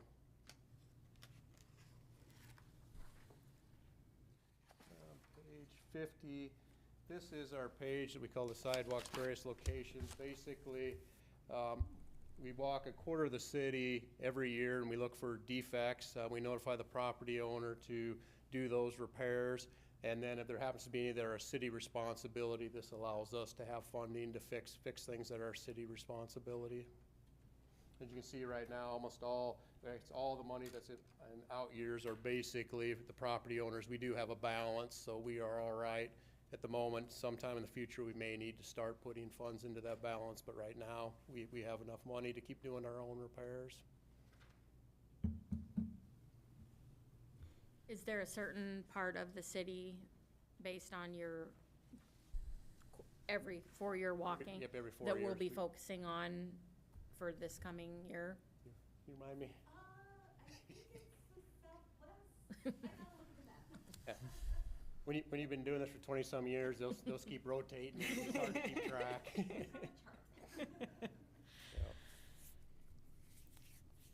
Okay, and then on page 51 is a new project. This would provide a connection between, call it the north leg of Aurora on the west side of 86th Street, and then the one future project we'll talk about is our complete streets and bike lanes we're talking about on Aurora Avenue. Right now, there's not a good way, since we added sharrows on Aurora Avenue here to get down to Aurora.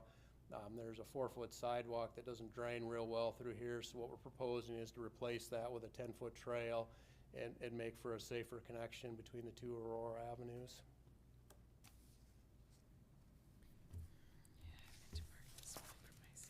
Page 52 is another new project. So recently, on the north side of Douglas, we did the 15-foot complete streets trail and sidewalk that gets you to the creek. We got the cross over the creek, and then this past year, we added the 15-foot section over to Justin Martin Drive, or the entrance to the police station and Hy-Vee, where we crossed the street, and then continued over to 86th Street. Unfortunately, we had some utility issues that held us up.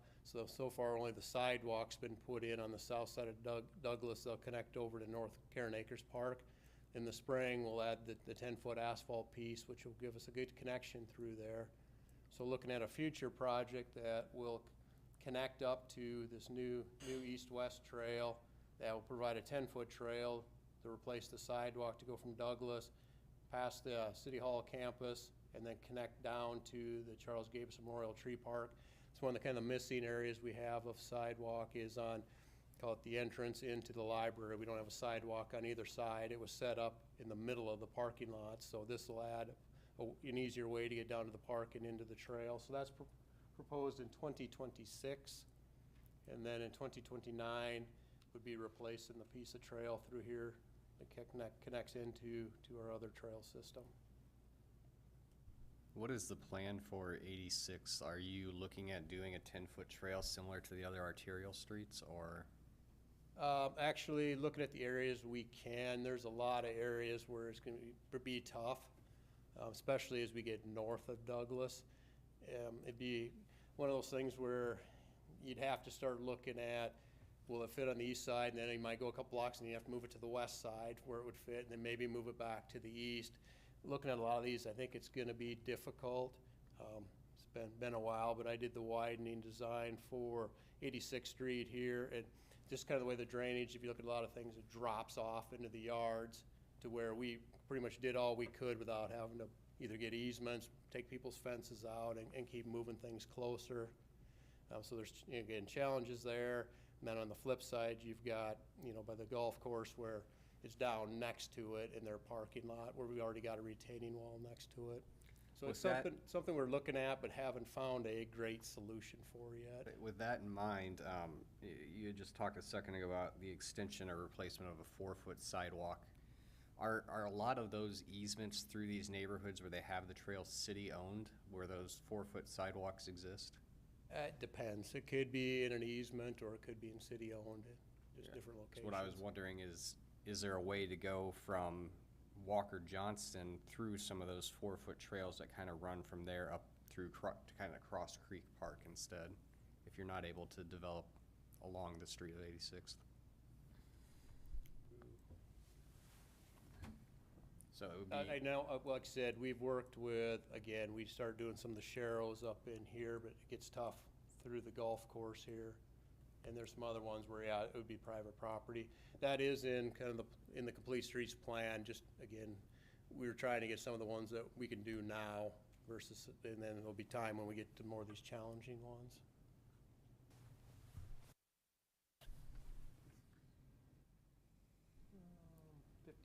Is a new one. It's hard to see here, but there's a trail that goes through Gulfview Park here. Comes out to a 4-foot sidewalk along 100th Street, so we'd replace that with a trail, cross the street, have our trail come along here and tie into LA Ward Park, which brings you out to the trail along Northwest Urbandale Drive. So we have this short little stretch of sidewalk that we would widen out to a trail. Would we be assessing any of the property owners there? No. Basically, once the property owner is responsible for the original sidewalk, so if there hadn't been one, then yes, they would be responsible for half. I just wanted to see if Curtis was paying attention.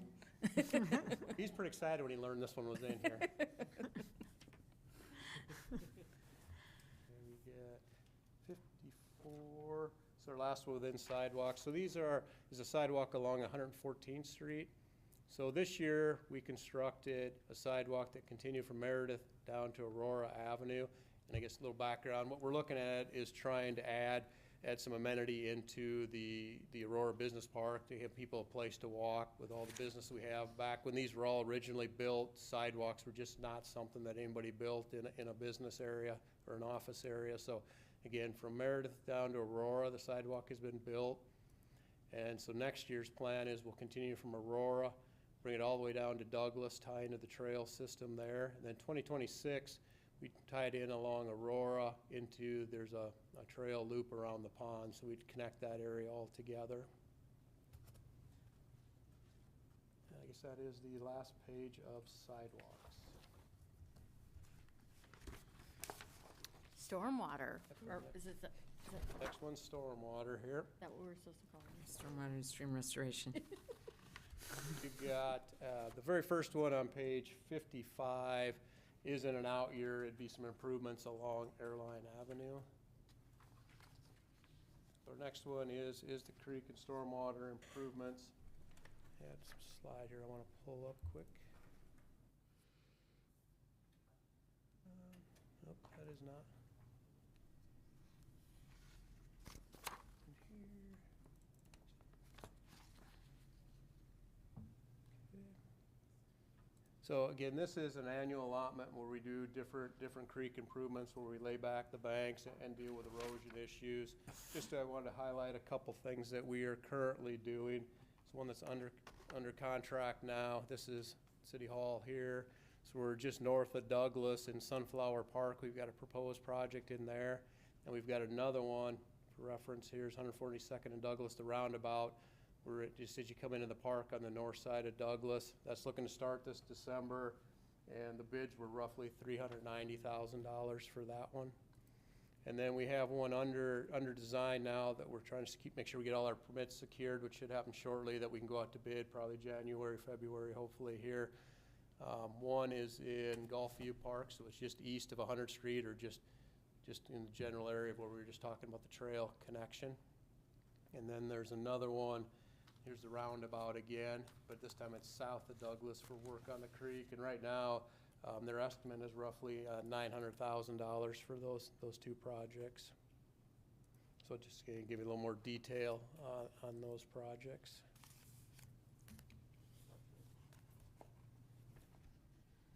And our next one is page 57. This is a new project that would be some storm sewer improvements on Dennis Drive, but is currently in an out year. On page 58 is our annual intake rebuilding program. This is one where we have used outside contractors to help supplement our public works crews. This is actually be the last year that we have this proposed to use the outside contractors. Since 2014, we've repaired about 450 intakes. We think from now we can handle it with our crews, so we're going to suspend this program with the additional funding, but we're going to keep monitoring things, and we think we need to start hiring some contractors to help again. We'll reintroduce some dollars into this program, but again, right now, we've repaired a lot of the older block-style ones that have fallen apart. We've got way more now that are the poured concrete, which last a lot longer.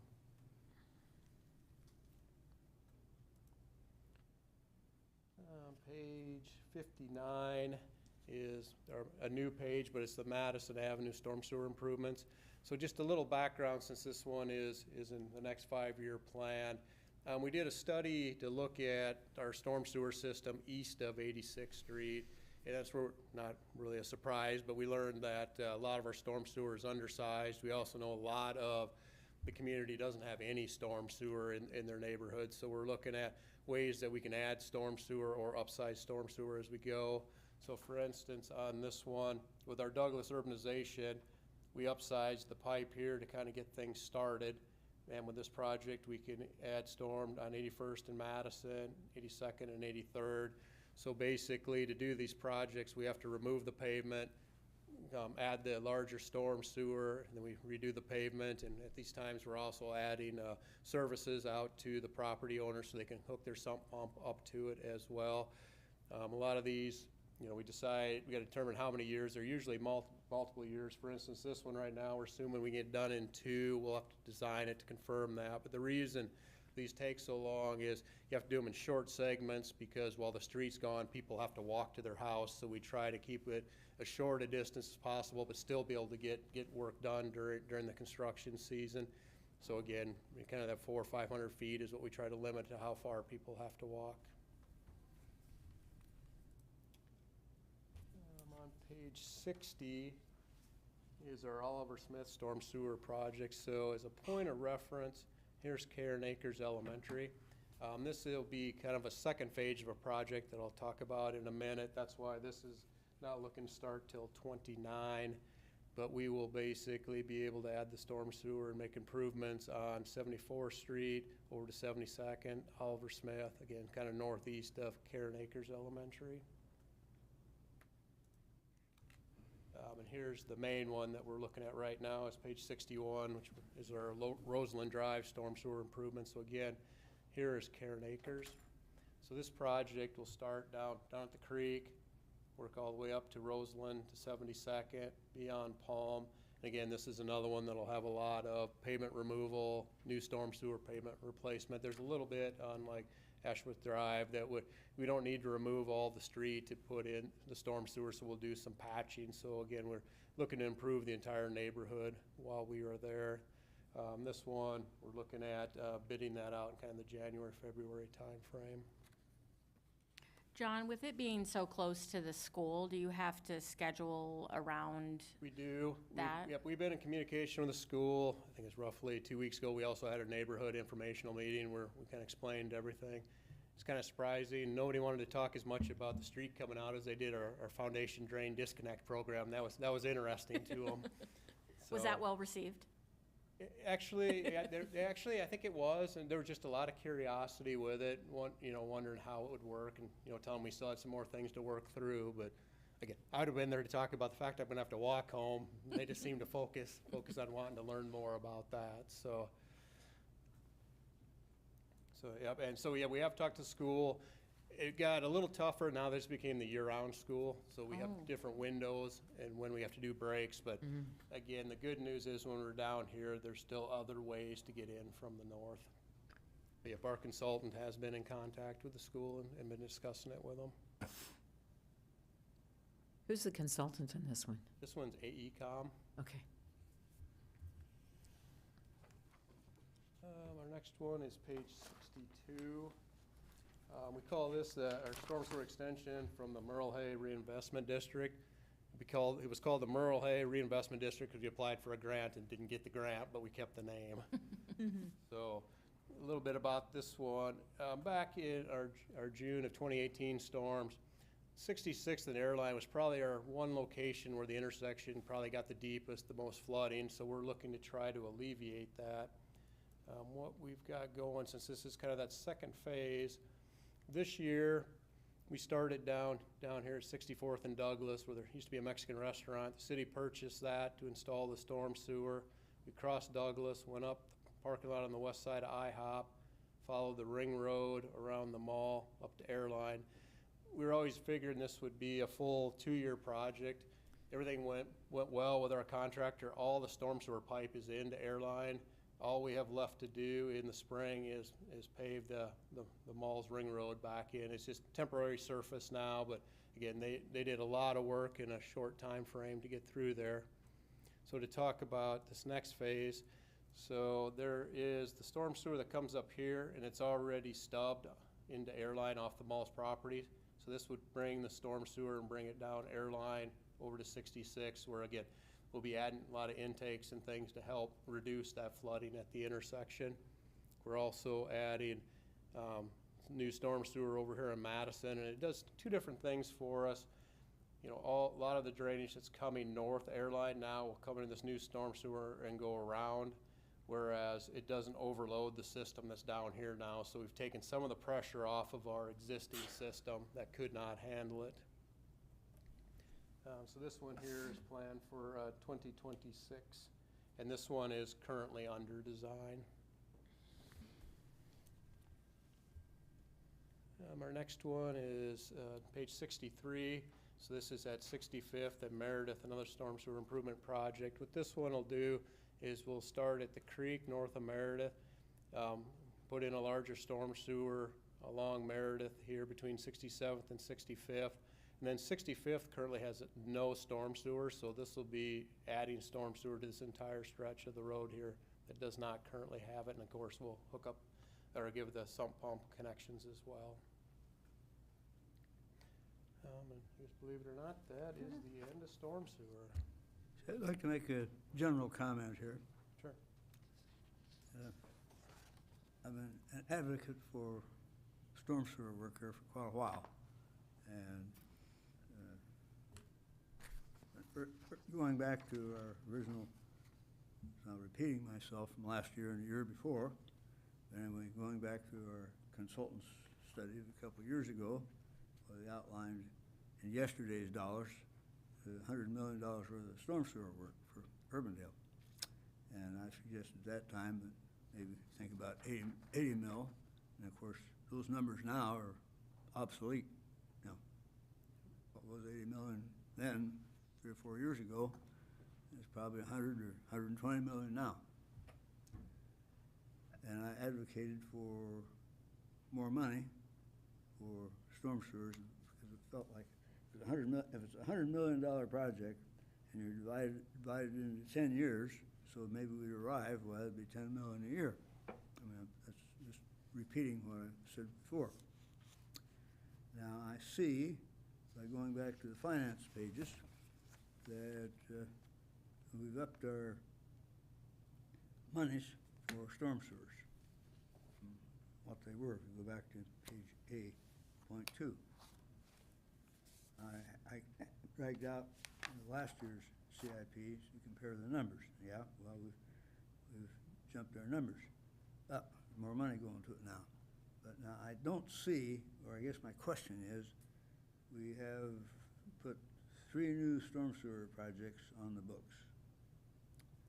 But as far as I can see, most of that is out of ways. And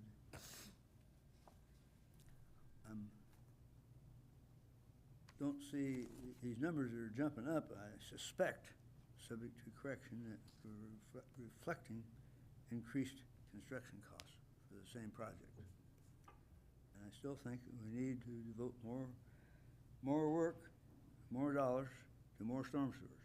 If we're ever going to arrive on this thing. I'm, again, repeating what I talked about before. Now, as our chief engineer has pointed out here, you got to move this stuff in small increments. It's disruptive. I can't imagine anything tougher to sell than a concrete pipe that is buried in the ground and is only used once in a while. And unfortunately, a lot of the flip side of that thing is, yeah, it's used once in a while, but then it has these once in a, it's all designed, as far as I know, for a 100-year flood. I'm subject to be corrected on that. But we have lots of times when it's more than a 100-year flood. And so then the question comes up, well, we spent all this money and we're still flooding. So it's a tough sell all the way around. Difficult, costly deal. But again, I guess I'll just, if we can, I still think we need to accelerate this program over what we're currently planning on. But where that money's going to come from is a very good question, because this stuff is slow. And you can't do too much of it in any one area, or like John says, you can't even walk to your house. It's a mud hole for 4 or 5 blocks around. So it's a very difficult deal. But I guess I'll just leave it to Well, I appreciate your comments, and I know we all take them very seriously, especially at the council. If you have specific amendments or items you want to move around, we're going to talk about that once we get through all of the sections, which we're getting very close to being done. I can tell so. you on these, yeah, we have a staff looked at how much more can we get, how much can we move stuff up. The other thing is kind of how we sell it is we also pick places where the roads are in really bad shape. So that's the other selling point is you get a new road out of it even though you had to walk for a little while. Yeah, that's all part of it. I guess what I'm just speaking generally here, and I don't know as I'm gonna make any motions here, but I think if we want to accelerate this deal, if that's what we really wanna do, it's gonna have to come out of some other program's hide here. Okay, very simple. And just a question of whose ox do we want to go if we really, really want to do something about this, really pick it up from what it is. But I don't want to be too critical here, but at the present pace, we'll be 50 years getting this done. And I just think we need to speed it up. But again, I think I'm going to a little bit defer to the rest of the committee. My position is well known on this. If I were to do it, why, I would be taking monies probably out of the streets, and I'd probably be taking money out of sidewalks. It's done, or accelerated. But again, I'm gonna defer a little bit to the rest of the committee if there's. Well, let's defer the conversation till we get through the rest of the sections, and then I welcome discussion on That's this. fair enough, yeah. I just wanted to insert that there, and I've done it. I did have a question for two of the projects, 61 and 62 Roseland and the storm sewer extension to Merle Hay. The costs for those two projects jumped significantly from last year's budget to this year's. Yep. It's like John has said, these prices have been going up, and as we get into, from a planning level cost opinion to an actual design one, yeah, they have gone up. Prices only go one way, and that's up. Those two in particular almost didn't quite double, but got pretty close to doubling, so. Correct. Yep. Yeah, these are, like I said, these are challenging projects, and they have gone up. You know, we can still have a chance to get some good bids like we did on the Aurora Avenue project west of 86, but as I said before, we need to budget enough that if bids do come in high, we can still do projects.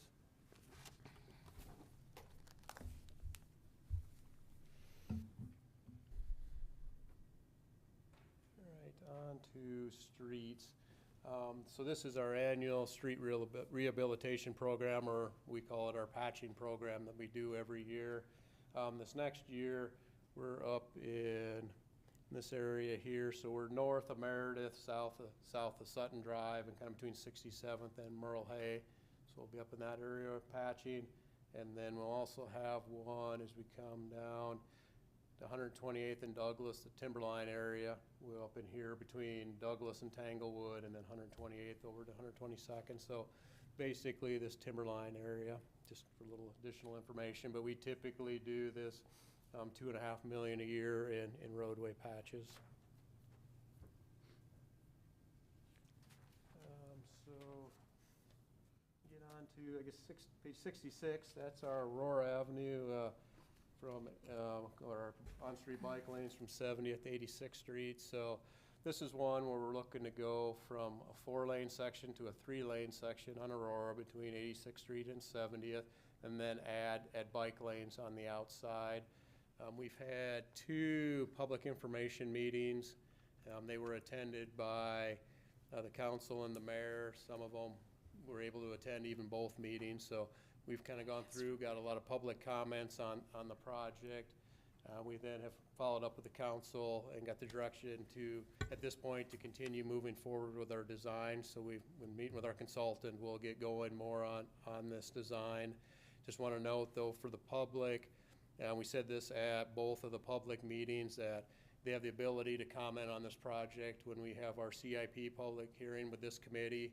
And then there'll be the other meeting where the council takes up the CIP at their public hearing. And then if we are still moving forward, we'll bid the project, and then there'll be another public hearing on it that the public has a chance to comment. So again, we've done a couple information meetings, and just want you to know that there's still plenty of time for the public to comment on the project. What's been the reaction? Yeah, curious. There's been some positive comments, and there's definitely been some negative comments. So again, there's some that would prefer we did nothing. There's some from the biking community that like the idea of this. They feel more comfortable having the actual lanes out there. And I think probably the biggest thing we'll see from this, in my opinion, is just the safety improvement of going from 4 lanes to 3 lanes. I think that's going to help things. It should slow down traffic a little bit, get them closer to that 25 that's out there. Plus, when you narrow it up and have those bike lanes, it's a shorter distance when you do have to cross Aurora Avenue, especially the fact that we do have the schools there. Yeah, on this project, is there any way to know how the majority of the public kind of feels about it? Because you get the people coming to these meetings voicing an opinion one way or the other, and those are a small segment. But have we really taken a look to see if, you know, the general population is in support of this? We haven't done a citywide poll or anything like that, other than, again, we did have a lot of public involvement when we did the Complete Streets master plan, which was part, you know, this was part of it. I think that in my time on the council, this is the project that we've probably invested the most in terms of getting, soliciting public comment, because I think, you know, the Complete Streets master plan existed prior to any of the 5 of us serving on the council, although Pat did serve as the citizen, as a citizen on the committee. Yeah. And so we've had a lot to learn about that plan. And then, you know, I think we've pushed this back, pushed this back already a year or 2 in order to get more public comment. And we had 2 very well-attended public meetings that we did, I think, an extensive public outreach. Was it a perfect outreach? No. But short of going door to door, I don't know that we could do better than what we've done. I don't know, that's my opinion. It's a sensitive subject. I mean, this is obviously a very sensitive project, and people have viewpoints, so. My personal opinion is that this is a street safety improvement project, and bike lanes are a sidebar part of it.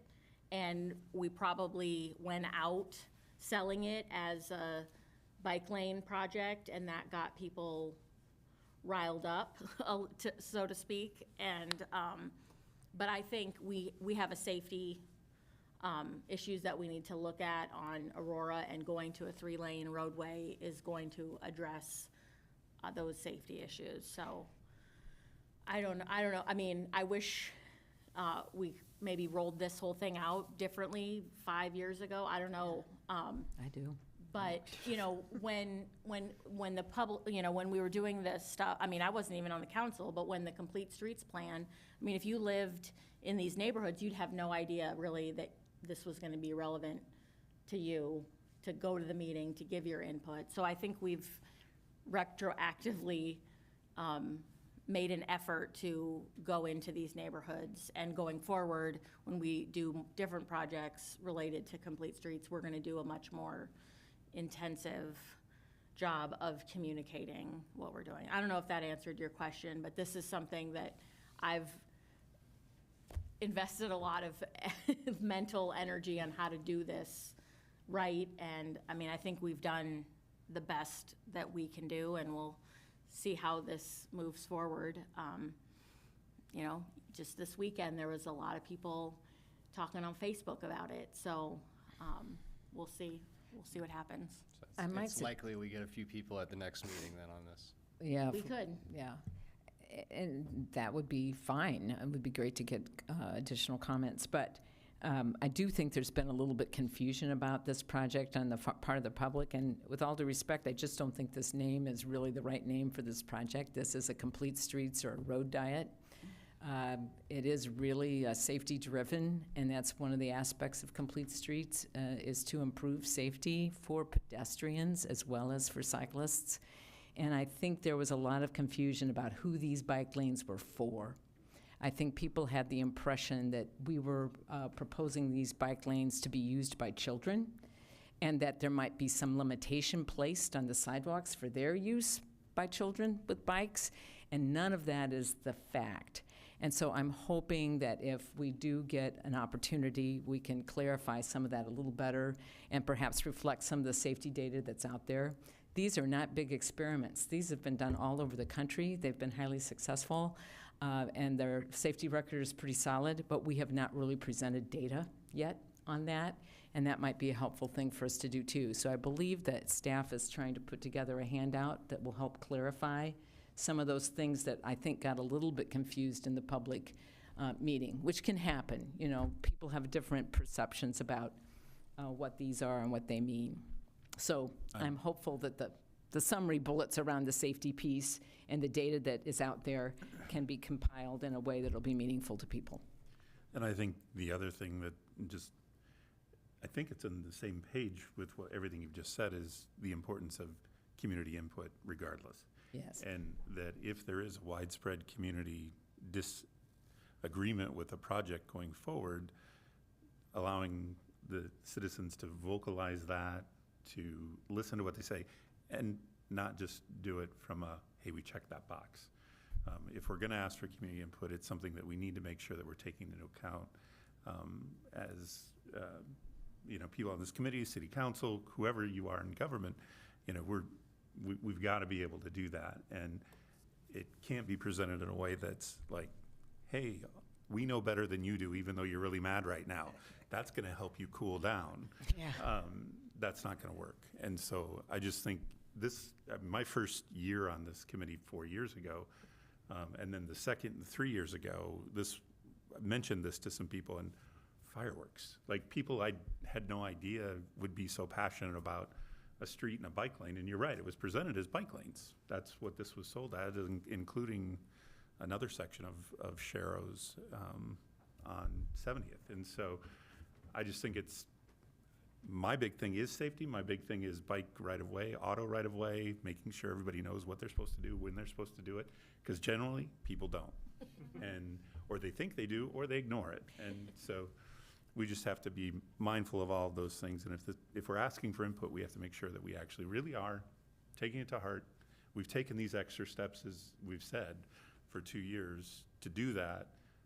That shouldn't be in vain either. So. Yeah, and to build off a point you were making, we've discussed at the council level already the importance of public education around this, because some of the discomfort is people who have driven this road for a long time. They don't see cyclists on there because there are not those bike lanes. And so they're uncomfortable and concerned about their ability to drive through that area if cyclists are present. That's a public education piece. That can be, we can be helpful there by pulling together materials that help people understand how to make their turns and how to do that driving with that. So there's aspects to this that go beyond the actual engineering piece of this that we need to get our arms wrapped around. Robin, I think your point about just being intentional about our getting public input and taking it to heart and not just checking the box. I mean, that is a real priority of the council, as we've laid out in our strategic plan that we finished this year. You know, just communication in every possible way with the community, within the council, within the city staff, and just doing a better job. And, you know, this is a prime example of where we can, you know, could have done a better job to start with, but we are getting better as we move forward with this. And, you know, the next Complete Streets project that comes to us will have learned some valuable lessons to gain public input. And I appreciate all those comments and what we could have done differently in hindsight. So this will hopefully be the only one that is experiencing this, right? So for me, I guess I'm just a little torn of, you know, pushing for the approval of something of not knowing, is it overwhelmingly, you know, in support of or not in support of by everyone that's going to be using it. I think it makes sense. Is this happening before the 70th Street project? They're together. They're together, okay. Because again, this one here is a little more involved in, we'll mill off the asphalt surface and then put down a new asphalt surface so the pavement markings are clean, not all scarred up the pavement. Versus on 70th is being done, it's concrete road, it'll be done with just pavement markings. Yeah, because I know that's all kind of linking back to where we're doing all the work from Urbandale Drive on around there, so, and linking that system. Correct. Yep, we'll get to the 70th Amendment, but yeah, down here on Urbandale Avenue, so we've got the trail connection in here. And just real quickly, toward the point of trying to make sure that we're not just taking this public input to check a box. Engineering went back and did some additional look at the 72nd and Aurora, or 70th and Aurora intersection based on commentary, and are still looking at 75th and Aurora. So kind of reviewing some of the comments that we heard based on some concerns to make sure that the design work is really where it needs to be to the best of our ability to know. Yeah, I think the fact that this is happening right by that main thoroughfare with all of the schools is kind of the contentious point, right? Right. Well, and I was talking to Curtis about this today. I mean, if you drive down Ashworth in West Des Moines in the, you know, just beginning parts from east to west in West Des Moines, you know, they've just completed, I don't know if there's bike lanes, or I don't know, but they've, you know, gone from 4 lanes to 3 lanes, and it's just like a sigh of relief driving down that road. So I'm looking forward to getting that for everyone. Hopefully we'll get there with this project. But I mean, I've gone back and forth, as the council can attest, on whether or not I want to do this project. And I've definitely come around to, I think, for safety purposes, for pedestrians, for our new drivers, for all of our drivers, we need to do this project. So if it's for safety purposes, like the program title is on-street bike lanes. The description, the first line is, we'll add bike lanes. There's nothing in the justification that says anything about safety. Exactly. This is a missed mark in terms of how this has been written up in the CIP, I believe. That would be, when we get to making a motion, I'd like to make a motion related to that. That sounds like a really good plan. Okay. Are there any other more, I mean, we can come back to this. It sounds like we'll have a amendment. Anything else related to this project, or we can move on to another section of Aurora? No, I agree with the both of you, because even when we talked about this project last year, it was more about bike lanes than safety, so. The next one is page 67, which is an out year for Aurora Avenue.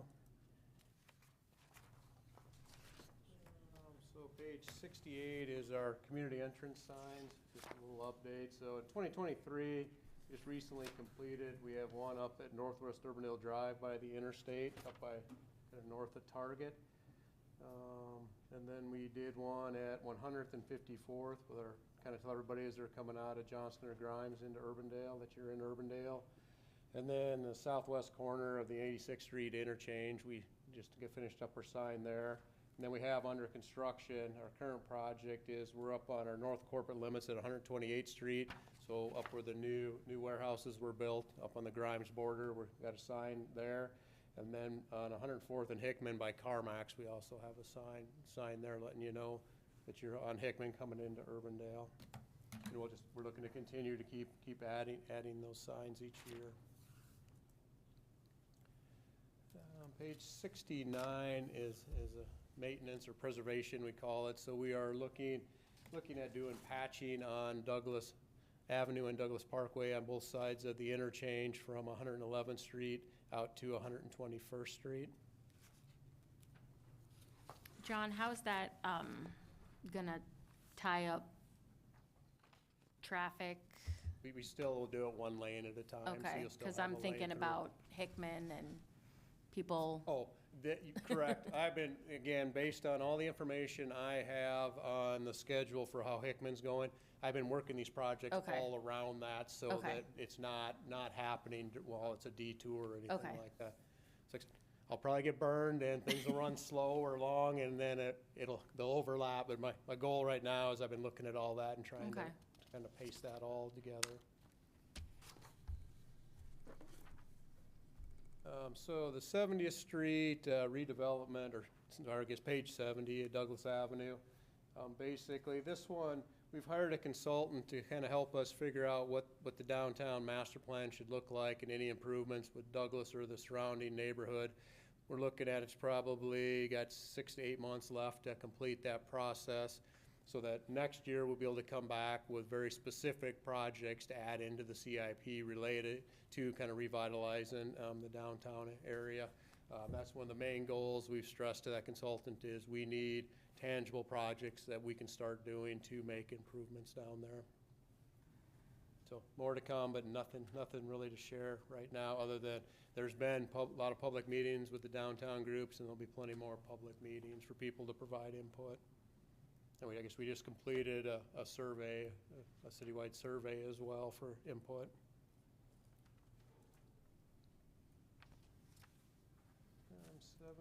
Page 71 is the Douglas Avenue urbanization. So I was just talking about that a little bit. So our last of the physically urbanizing the streets is being worked on now, hopefully completed in the spring. That's from 86th Street that came down into the Elm Drive area. They've completed most of the outside. They just have a little bit more curb and gutter and the filling of the medians to do in the spring. And then, of course, they still have the reconstruction of a portion of 82nd Street. But our coming up next phase, which is in 26, we recently were at the creek out towards 100th Street. We did some tree plantings and beautification in this area.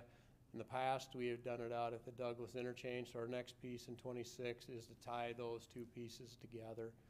This one will be a little different than the others in the sense that we'll have a lot more involvement and outreach with the businesses. We knew that when we were doing the original business or the original plan to come figure it out. They just had concerns about trees, size of trees in front of their businesses and things. So we will involve the businesses again to come up with our plan through here. So our next step will be to hire a consultant to start that process. So page 72 is one that you had just mentioned about coordinating with detours. We're looking to replace the railroad crossing on Douglas just west of 100th Street. Based on all the detours that are going on and conversations that we've had with the DOT and their consulting, it looks like the spring of 2027 is our one window to do this project or wait another 2-3 years or a couple years to get to it. So this should work with their timing. So you've already been in conversation with the railroad then? Correct. Okay. And the good part about this is one where it comes through the DOT, but it's a grant process. So the DOT pays 60%, the railroad pays 20%, and we pay 20%. So again, yep, we've had conversations on trying to work through scheduling and everything, but we have officially obtained the grant, which has the railroad on the hook. The way it typically works is they'll remove the tracks, we'll do some asphalt work underneath, and the railroad comes in and puts the tracks back. And then we do the transition next to the track. So it's a joint effort with the railroad. Quick question for you.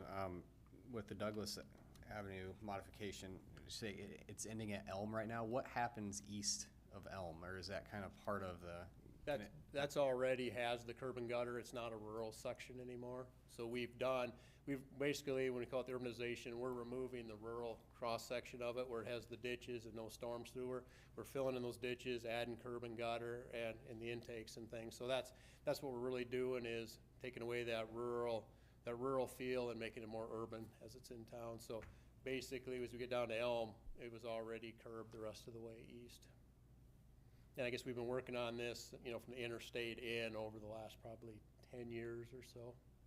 Yeah, we were just talking about the downtown redevelopment, right? So that's kind of the entrance in, and I just didn't know if there was anything kind of planned for that last stretch to Oh, that's to be determined, that's part of the study, Okay, that's what I was does the getting at. lane configurations change, do the sidewalks, how is it gonna function, what kind of amenities can be added, so yep, that's all still being worked on. So that's kind of contingent on the master plan taking place. Correct, yes. On page 73, this is another maintenance project on Douglas Parkway from 128th Street back west to the creek. We were fortunate enough, we received $500,000 in the Surface Transportation Block Grant funding for this project, which we do have planned in '27.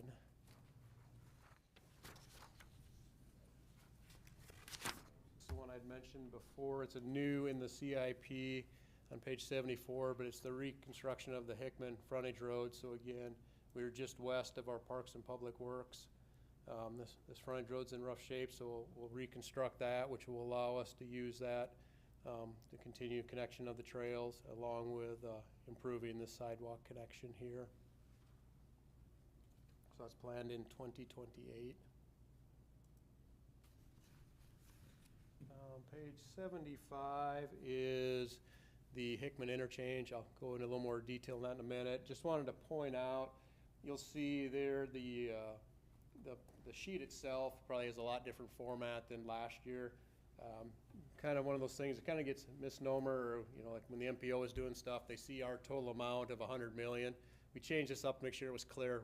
We don't have 100 million. The DOT has like 85 million of this project, so it doesn't look like when they started doing comparisons of each city and their CIPs and how much they're doing, and, you know, Waukee did it like us. You got Waukee and Urbandale with, you know, several hundred million going on, and then you got West Des Moines, you know, with you know, 50 million. It just kind of skews it. So we reconfigured the page that if we are not the lead on the project, we are just really putting our numbers that are our costs up into the CIP. So again, but then later down in the text is where we break it down to, you know, the DOT's 85 million, Clive has 4 million, and we have 4 million plus the grants we've received.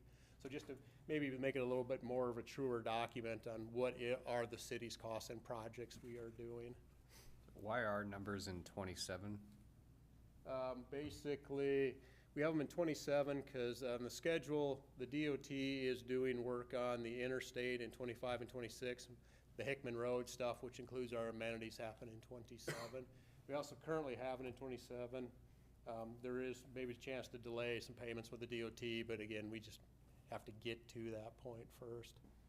So what I've got here, I just want to run through what is happening at the interchange, being that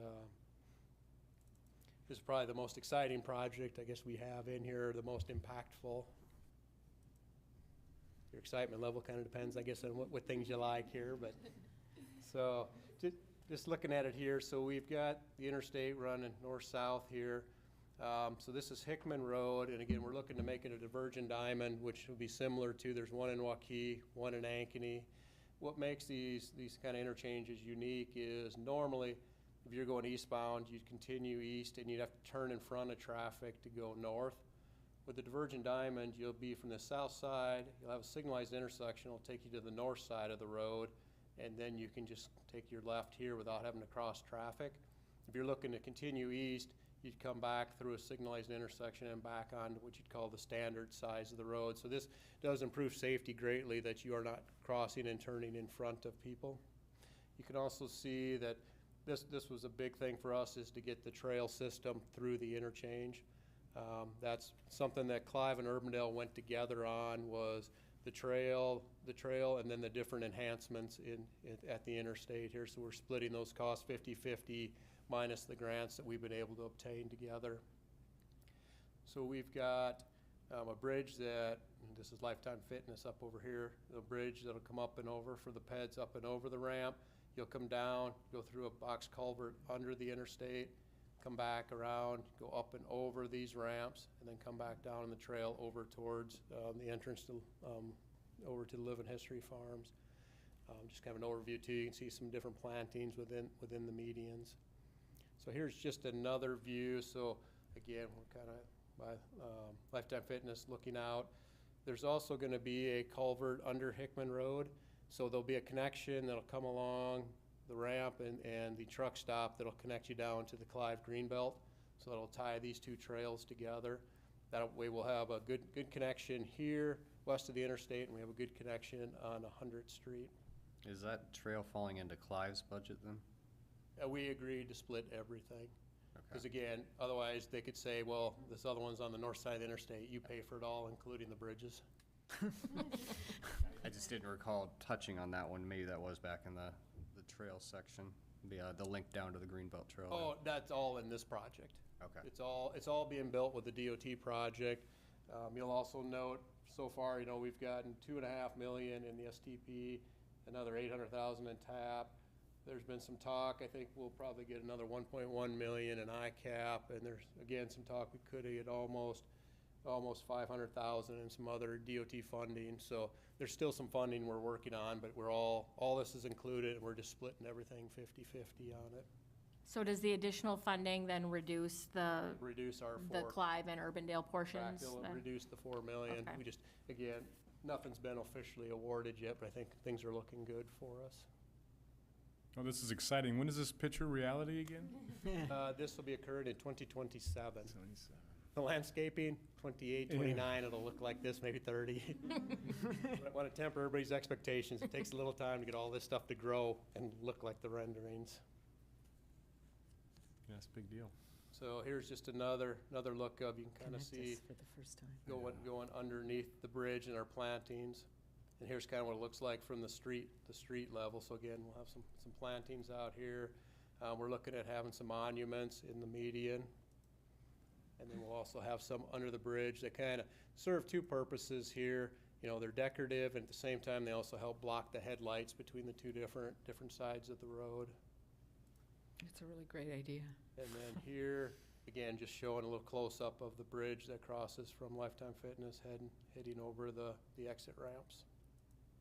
And then just showing what it'll look like as you go into the box culvert underneath the interstate. What I love is the way that's going to connect eastern and western Urbandale, as well as with Clive. Yep. That's so Again, it sweet. really does make some nice connections. Let's see something about that. Page 76. Again, is another maintenance project on Justin Drive. So in 2025, we're looking at a patch and overlay project on the 109th Justin over to 100th Street in this little piece of Justin. Then coming back the next year in 2026 and just do patching on 100th Street Dennis and the frontage road. Just reference again, here's where we talked about the property we bought that could potentially be the location for the police station here. So page 77 is medians, art and landscaping. This is predominantly the Parks Department working on this. I won't make Jan come up here for it. Basically, last year we did plantings on Meredith Drive in the medians between 86th Street out to 156th Street.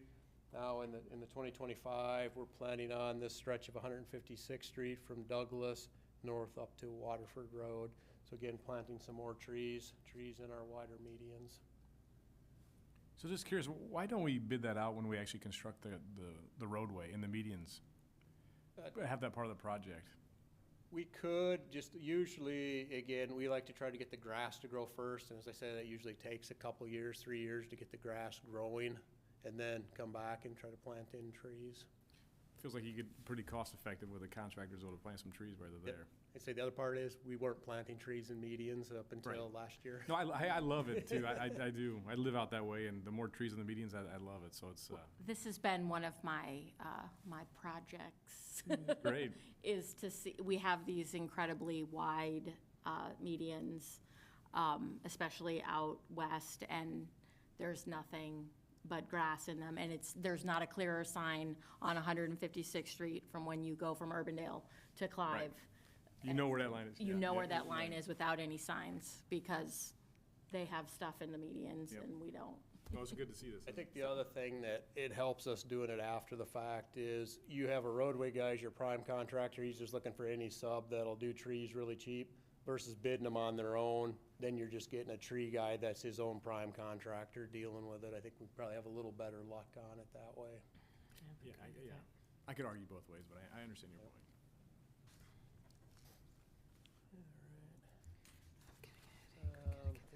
78 is our Meredith Drive Preservation Project I had mentioned from 86th Street out to 104th. So this one will be a patch and overlay project, very similar to what we did this year from 104th out to the interstate. We're also including a 10-foot trail on the north side, and this is into the DOT for a January letting. And then here, this one's similar to the Douglas Railroad improvements, only on Meredith Drive. So what we did is we did our patching and overlay to tie in, kind of smoothed it out somewhat. It's still a little rougher than we'd like, so we're gonna actually replace the crossing. This will be done the same time as the Douglas one, so that makes it be the spring of 2027. Did the grant This, got a apply grant for for this both? one as well, Okay. yep, yep. And that's where it's the most cost effective for us, is have the, you pay for the railroad to come in, stay, and all their time. You might as well have them do two at the same time and save a little bit there. Could you quickly educate us just on the patch and overlay? These are big dollars, right, for Mhm. some of these projects. And, you know, I drive some of these streets every day, and they don't seem terrible to me, but I'm sure there's a lot that I don't understand about that. Could you kind of help us understand kind of what the patch and overlay does? Sure, so basically, one, we have areas where panels are cracked up, so again, when they crack up, they start to move. So different times of the year, they're rougher than other times. This also causes the joints to fail. So basically, by doing the patching, you kind of get the new concrete, you overlay it, you seal everything up. That also cuts down on the amount of time, like our public works crews have to be out there filling potholes. Because again, those last for a little while, and then they come out and we're back filling the potholes again. So again, basically, you get to a certain age of a street where, like on this project, most of our patching is on the inside original lanes. It was, I think, 2012, we did the widening of the roadway. So there's not a lot of repairs that need there, but the other patches, you know, they've been there since, you know, the roadway's been there since the 80s, I believe, on this one. So just over time, you want to do the patching and your preventative maintenance so you don't have to reconstruct the entire road, which we'll talk about another road with a total reconstruct, just because it's gotten past the point of being able to do your continuing maintenance. So how long does the patch and overlay kind of extend the useful life? Most of what we've done, we can see, you know, 20 years out of our overlays. And that could get to the point, you know, you might have to do some minor repairs. Sometimes you'll get some heave still underneath there that we can fix up. But again, you don't have to do anything on the others. For instance, Roseland that we're getting ready to reconstruct, that overlay's been on that road for about 20 years. And they did not do a ton of extensive patching before that. It's still held together. So it's one of those, again, we're just trying to stay ahead of having to reconstruct and keep the roads passable.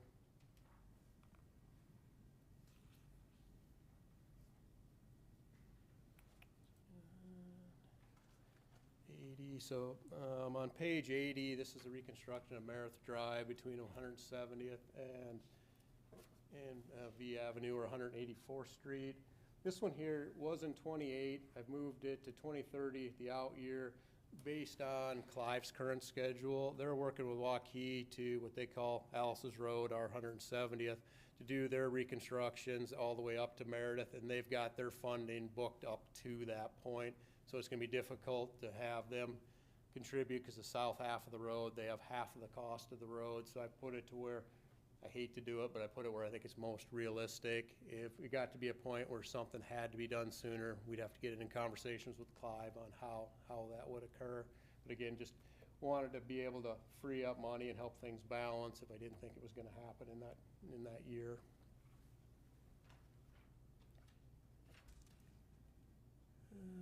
Page 81 is patching on North Park Drive between 86th Street and 100th, and also patching on Plum Drive between 86th Street around the curve to Northwest Urbandale Drive. How old is that Plum Drive? Seems to me it's very many years ago we put that in.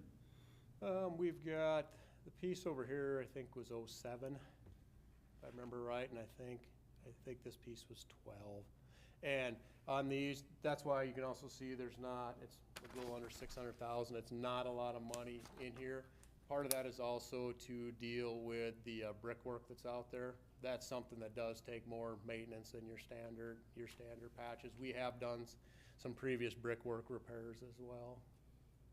Now, there's a lot of development that could potentially happen on some of these segments.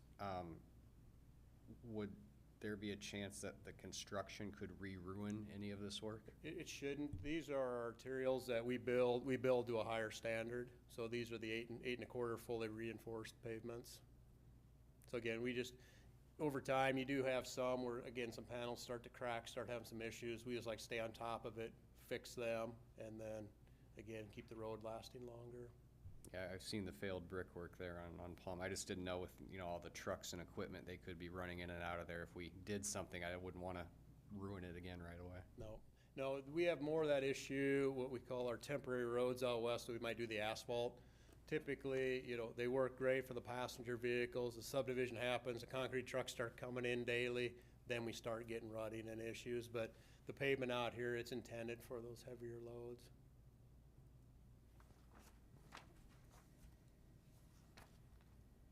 And then on page 82, this is a patch and overlay of Northwest Urbandale Drive between Douglas and Meredith Drive. This is kind of our last section on this stretch of road. We previously did the overlay on Northwest Urbandale Drive up to the ramps. Then it becomes DOT from up to there. They've done their overlay. We'll catch this mile section. And previously, we did a patch and overlay, I believe it was back in '08 from Hickman Road up to Douglas Avenue.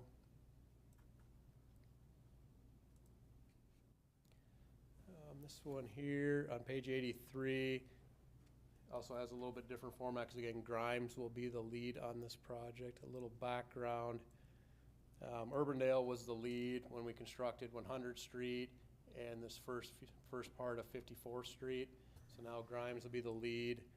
We have roughly 1,000 feet left where they've got a little bit longer distance over here. So we've got this project to kind of finish up our part in Urbandale. We went together on a joint application and were able to come up with $500,000 in federal funding to help with the project as well. So again, we anticipate Grimes will start being the lead on this next year. So here is a reconstruct on page 84. It's Parkview Drive, 86th Street to Alpine. This is one that's been patched before. A lot of my understanding from past history is there's just a lot of settlement at the different service trenches along here. Recently, we did patching in these neighborhoods to the north and to the south. We started costing out what it was going to take to do the patches through here, and it was more economical to do a full reconstruct. So we left out the patches on Parkview so that we could add the CIP page and make it a total reconstruction. See, I want to make a comment here on this. I live in the neighborhood there, walk the streets and sidewalks all the time. And I think maybe I'm going to suggest that we use a little different criteria for our repairs than we have in the past, or at least what appears to be. It looks to me like when we do these repairs, like you said, on the side streets and one thing or the other, we do it it was camera perfect, just like it was new. Well, what particularly galls me a little bit is we've even, in the last year, we've even tore up and repaved cul-de-sacs. All right, my point being that I think the criteria ought to be, okay, how much traffic does it carry and how fast is it going? Rather than just with its camera ready. Now, I know this stretch here we're talking about here is lousy. Yeah, probably needs to be replaced. But it seems to me we went overboard in the adjacent neighborhoods last year on the work there. I think we could probably not brought it to quite a high state of maintenance, but I guess, again, I'll leave that to the rest of the committee here. How nice do they want it? I'll leave it at that. I can tell you from staff's point of view, the way we look at it is we try to come into a neighborhood and fix everything up so that we're not back for quite some time. I don't disagree, there's less traffic on the cul-de-sacs, but we look at it, if we're gonna be disrupting the neighborhood, we like to hit an entire area at once and then keep moving along. And this project is not this can come after anything happening on Aurora, right? We're not hitting these people at both sides at the same time? The Aurora project will probably only take a month, maybe at the most. I don't even know it'll take quite that long, because the biggest thing is we just have to fit it in likely after 4th of July activities and before school starts. Yeah, I'm just thinking of people like on 82nd, you know, if we had something on Aurora and something on Parkview at the same time, that'd be difficult for them, so. Right, knowing though the roadway's still open, they'll mill it, there'll be some impacts while they're milling, but then it's open back up to traffic, then they'll overlay it. And looking at 84, let's see. And this is this here is happening in 2027, and the Aurora project's currently programmed for 2025.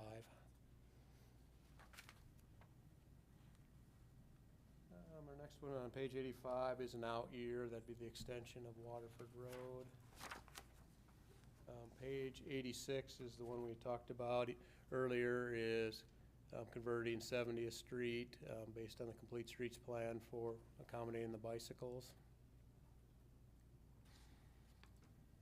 Page 87. That was the first time, that's gonna run all the way down to Hickman? Correct. Is there anything it's linking to on Hickman? Is there? Because I know we were talking about doing the trails on Urbandale. Correct. But we're running this all the way down to Hickman. Correct. Correct. Yeah, I don't think it has anything it definitely connects to now, just like it does in Meredith, but you have to start someplace on getting the projects, and that's what was planned in the Complete Streets program was, you know, to have the Sharrows and get the connection down to Hickman Road, which also gives you the connection onto the Urbandale Avenue as well.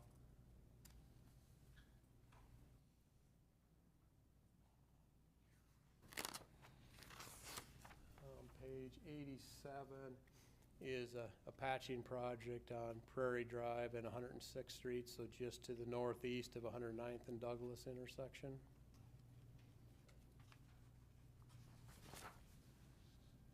Next, page 88 is the reconstruction of 109th, 112th, which is in an out year. 111th Street paving, south of Douglas, south of Justin, is also in an out year. That'll be developer driven. Page 90 is a new one in the CIP.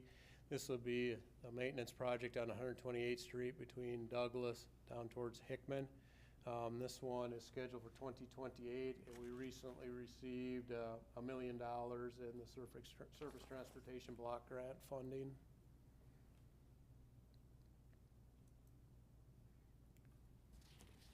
Page 91 is an out year.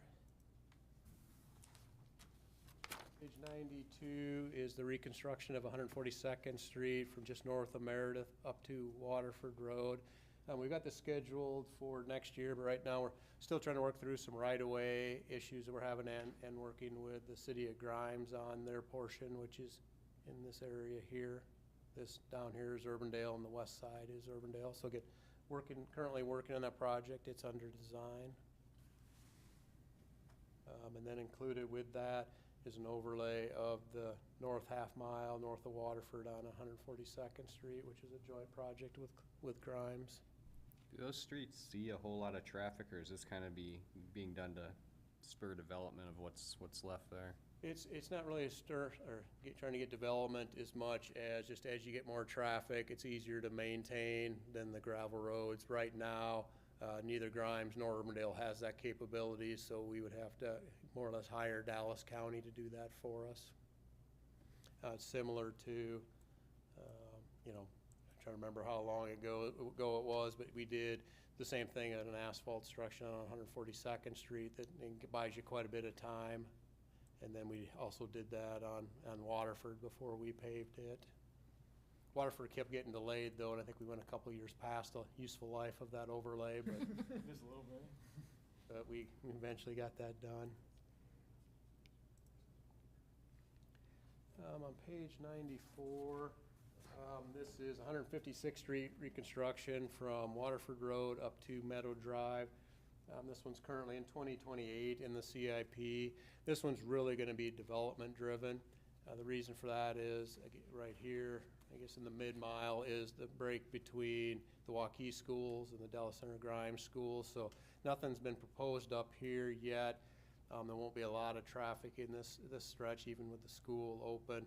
And basically, we want to be able to know where our access points are going to be, so you kind of have to have some developments. You can lay out your intersections. This one, we go every 600 feet, but it's going to be a little bit of a challenge just based on the drainage that's coming through here and figuring out when somebody lays it out where they want their streets and how it'll work for their neighborhoods. So page 95 is an out year, and page 96 is also an out year, so that is the end of streets. We are approaching the 3-hour mark of our meeting. I'm not going to win any records. Hopefully, former Councilmember Obrecht is not watching. But I guess I want to ask if people want to power through. I don't think you've got much time. And I don't know how much discussion you think that we're going to need. I think we need a 5-minute break. Oh, I would move that. Let's have a little break right now.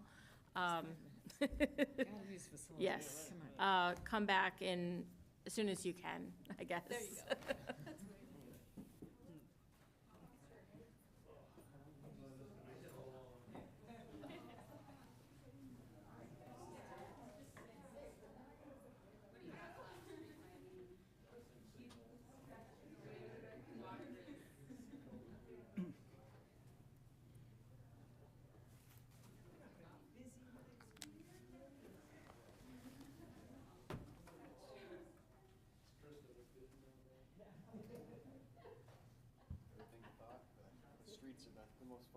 There's a lot going on.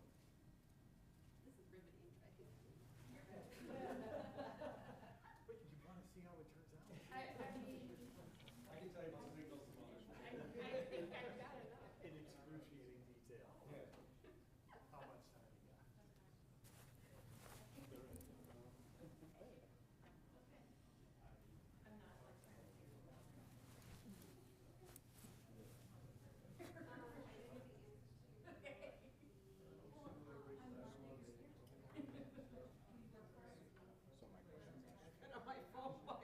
Glad you were able to make it. Well, I got stuck in my own driveway.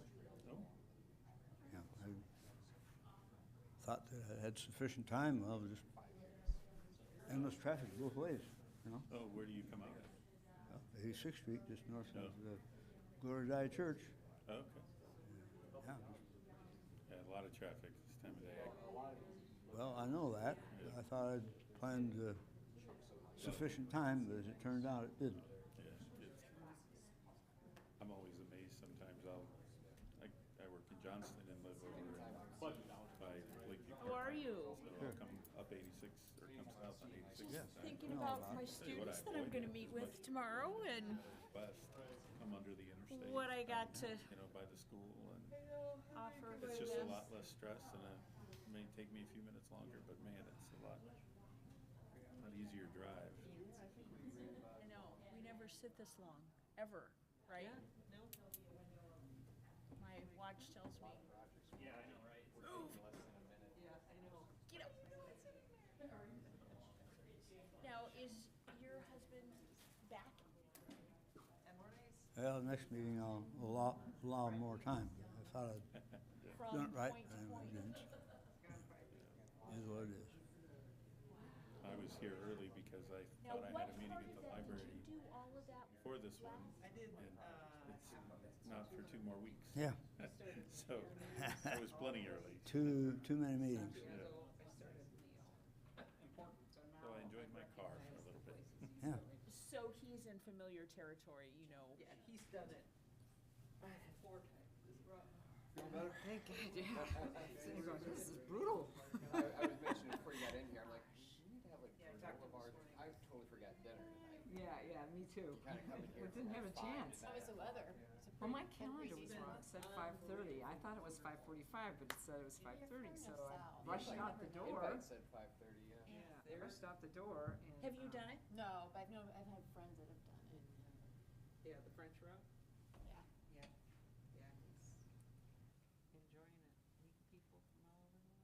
not back yet. No, 10 more days. Wow.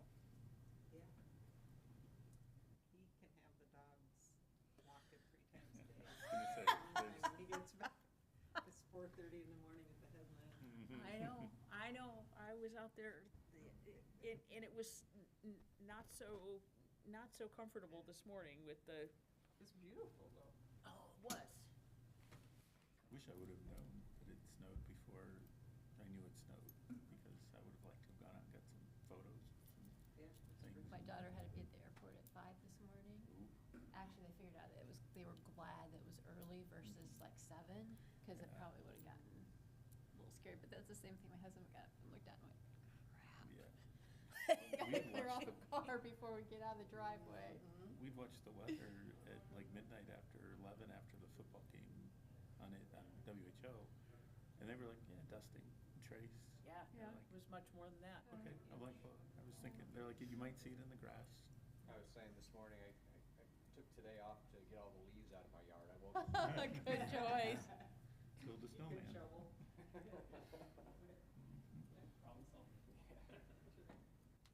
I can't even see the leaves. What leaves?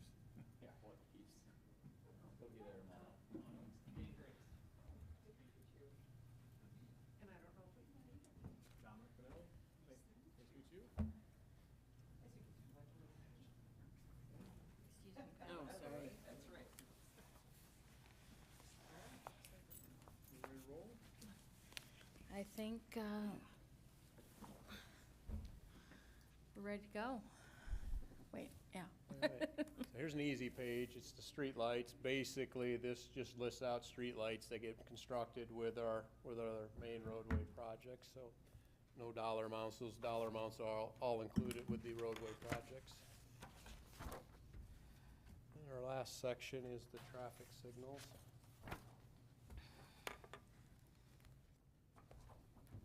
So the first one is page 99.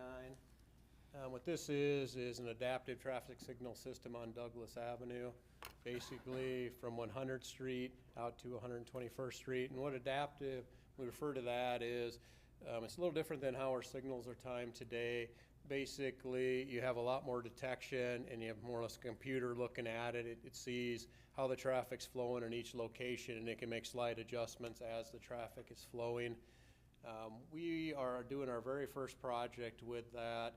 That's standalone Urbandale on 100th Street up by the interstate, so from Plum Drive up to 54th. Want to get that project completed. We've kind of gone through some different hurdles with the DOT on our funding and everything, that we're getting to the point here, hopefully in the next few months, we can get things up and running. So, but this will be a future project, if that all goes well, that we'd look at adaptive signal timings through here. Is there a reason you selected this section of road for that? We picked 3-4 sections, and I guess this is just the one we put in 28. Is this It's the amount of traffic we have and the proximity of the traffic signal. So really want to see if we can get traffic flowing better from 100th all the way through 121st. The other thing that hopefully can make things a little better, things are different now that the Meredith interchange opened up and how everything, so we don't have quite as much traffic coming out at 114th as well. So are you hoping to like pilot this technology for this section of road and just kind of see how it goes, and then? No, that's what we want to see up on 100th. I mean, this is used, different systems are used throughout the metro. It's on Hickman Road, it's on University, it's all throughout West Des Moines. It's just, again, we haven't had a lot of opportunity to use it ourselves and see how we like it. So again, we're going to make sure we like the system before we would go to this next step here. Gotcha.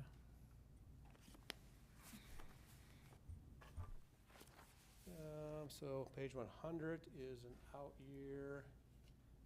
Page 101 is an out year. So page 102 is similar with the adaptive system that we've got in 26, and this would be linking the signals together on Northwest Urbandale Drive from the interstate down to Meredith, then on Meredith from Northwest Urbandale Drive out to 128th Street. On page 103, We have traffic signals at 70th and Meredith and 72nd and Meredith. There are only 2 that we have now that are not tied into our system that we can control from the office. You have to actually go out to the cabinets. So we have fiber that ends in front of the high school. We're looking to extend it on Aurora to 70th, come up to 70th and Meredith and tie into the fiber that we have linking those 2 traffic signals together. And we're currently designing that in-house, and we'll construct that next year. On page 104 is a traffic signal at 128th and Plum. This is out by where the new warehouses are being built. These are 100% privately funded and will be constructed when it meets warrants out here. With everything just opening, the traffic is not there yet. And then on 105 is a signal in and out year, and 106 is an out year. So I don't even know if I even needed 5 minutes to wrap it up. Quick question on the signal at 170th and Plum. The private funder, would that be the school district or? Correct. Okay. Yep, we have an agreement with them already. Okay.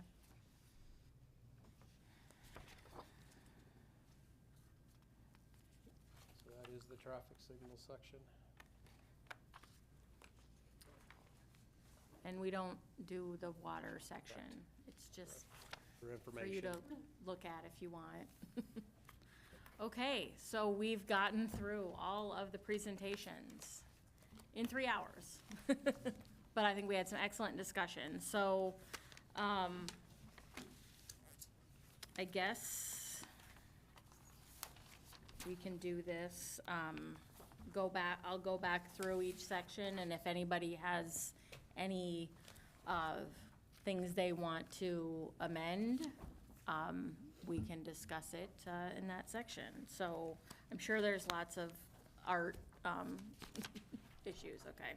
I would like $4 million. Exactly. for art. Jane No. will take it. Thank you to sorry, Nikki. Thank you to everyone for that, by the way. Buildings.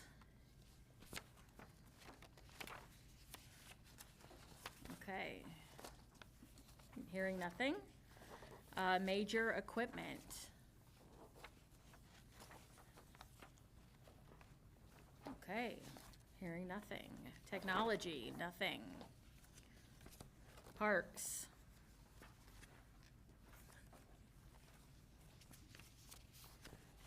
Lots of stuff here. Anything? Okay. Moving on to bridges. Okay. Sidewalks.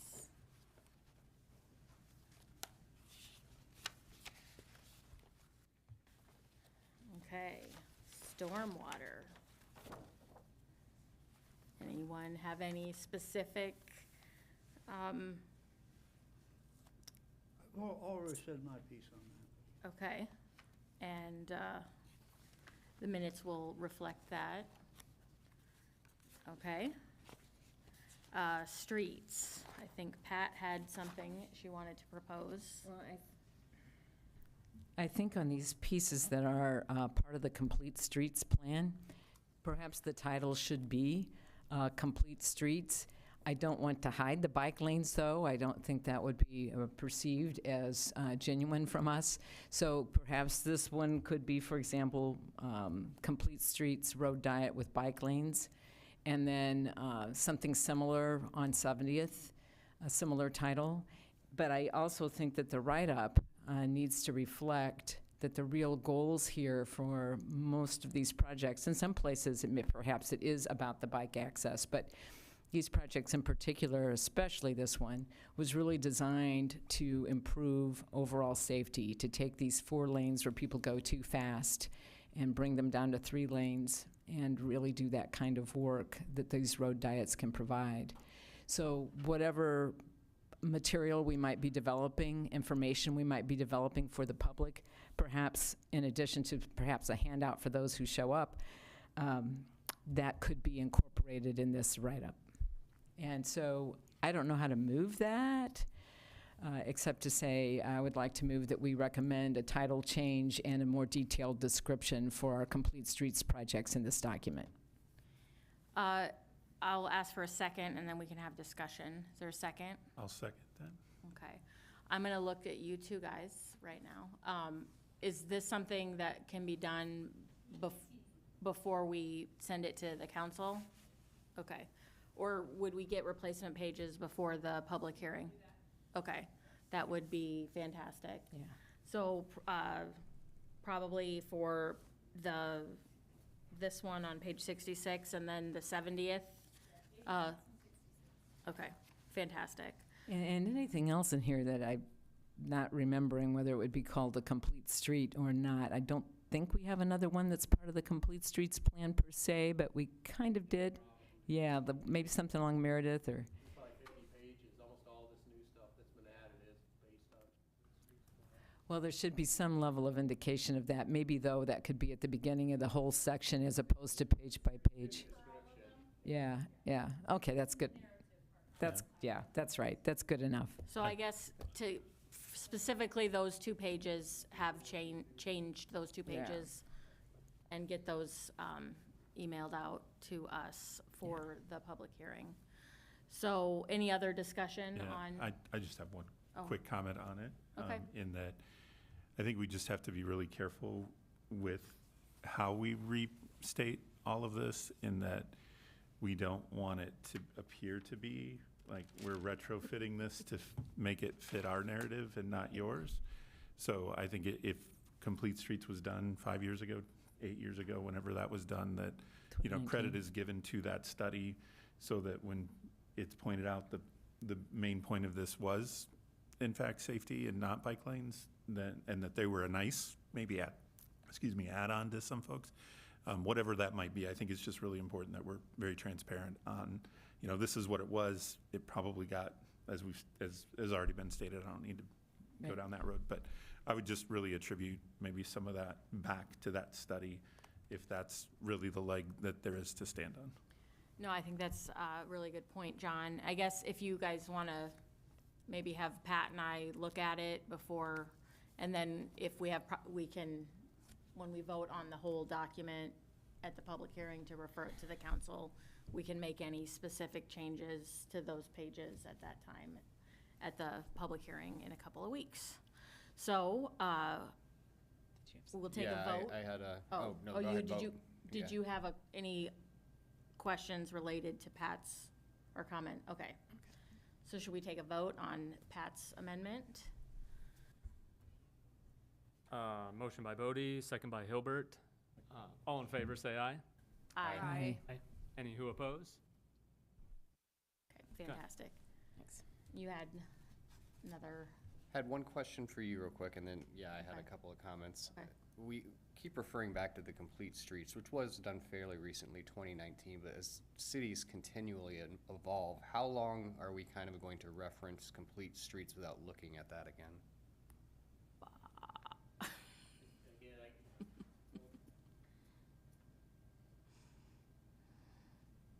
I guess we could always relook at it. I'm just not sure things have changed enough. We're still trying to implement the things that are in there, because it was set up as short, medium, and long-term priorities.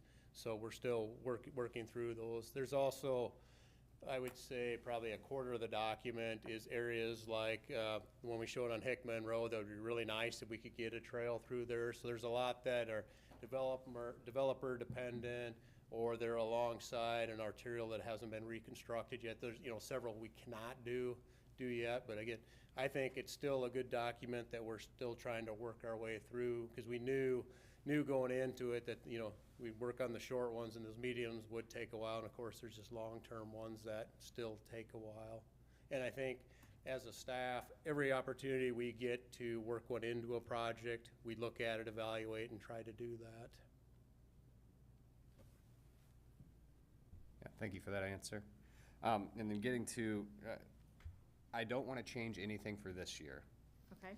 I would like to have explored two of the comments I had mentioned, and I don't know when it comes to the trails or the sidewalks, what section these fall in, because it gets a little gray there. But the the 200-foot section that we are talking about not doing on Meredith, it seems silly, but there is that gas meter station, so I would like to have explored just what that cost might be. You know, being a realist, it comes back $1 million, doesn't make sense, right?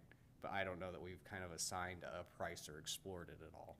But it does seem silly to not do a 200-foot section when the rest of Meredith is done. And then the other one would be, is there any potential to get that trail under Plum Drive as it is on every other major arterial crossing for that trail network? And in here, we had talked about in, was it 27, doing that overlay on Plum? Could be a potential, just a patch, yeah. But it could be a time where we could look at something like that if it's even possible. Again, you know, being realist, dollars might not make sense there, but just looking at those two for future CIP. Thank you. Are there any other amendments, proposals related to the street section? Okay. Well, that was most of it. Street lighting. Hearing none. Traffic signals. Okay.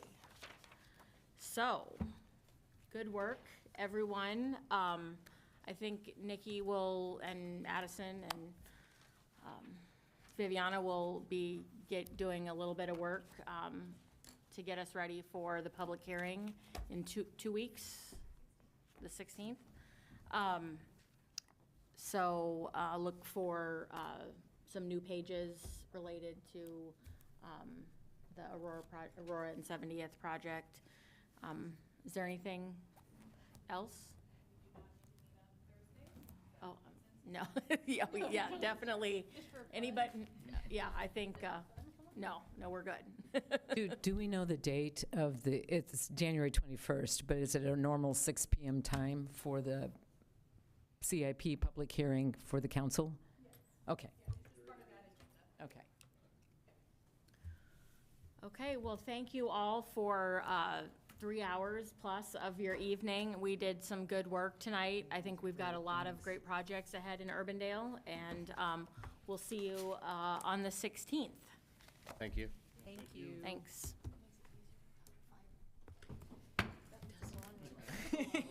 What'd you do? You wanted to do that? Chief is probably happy about that as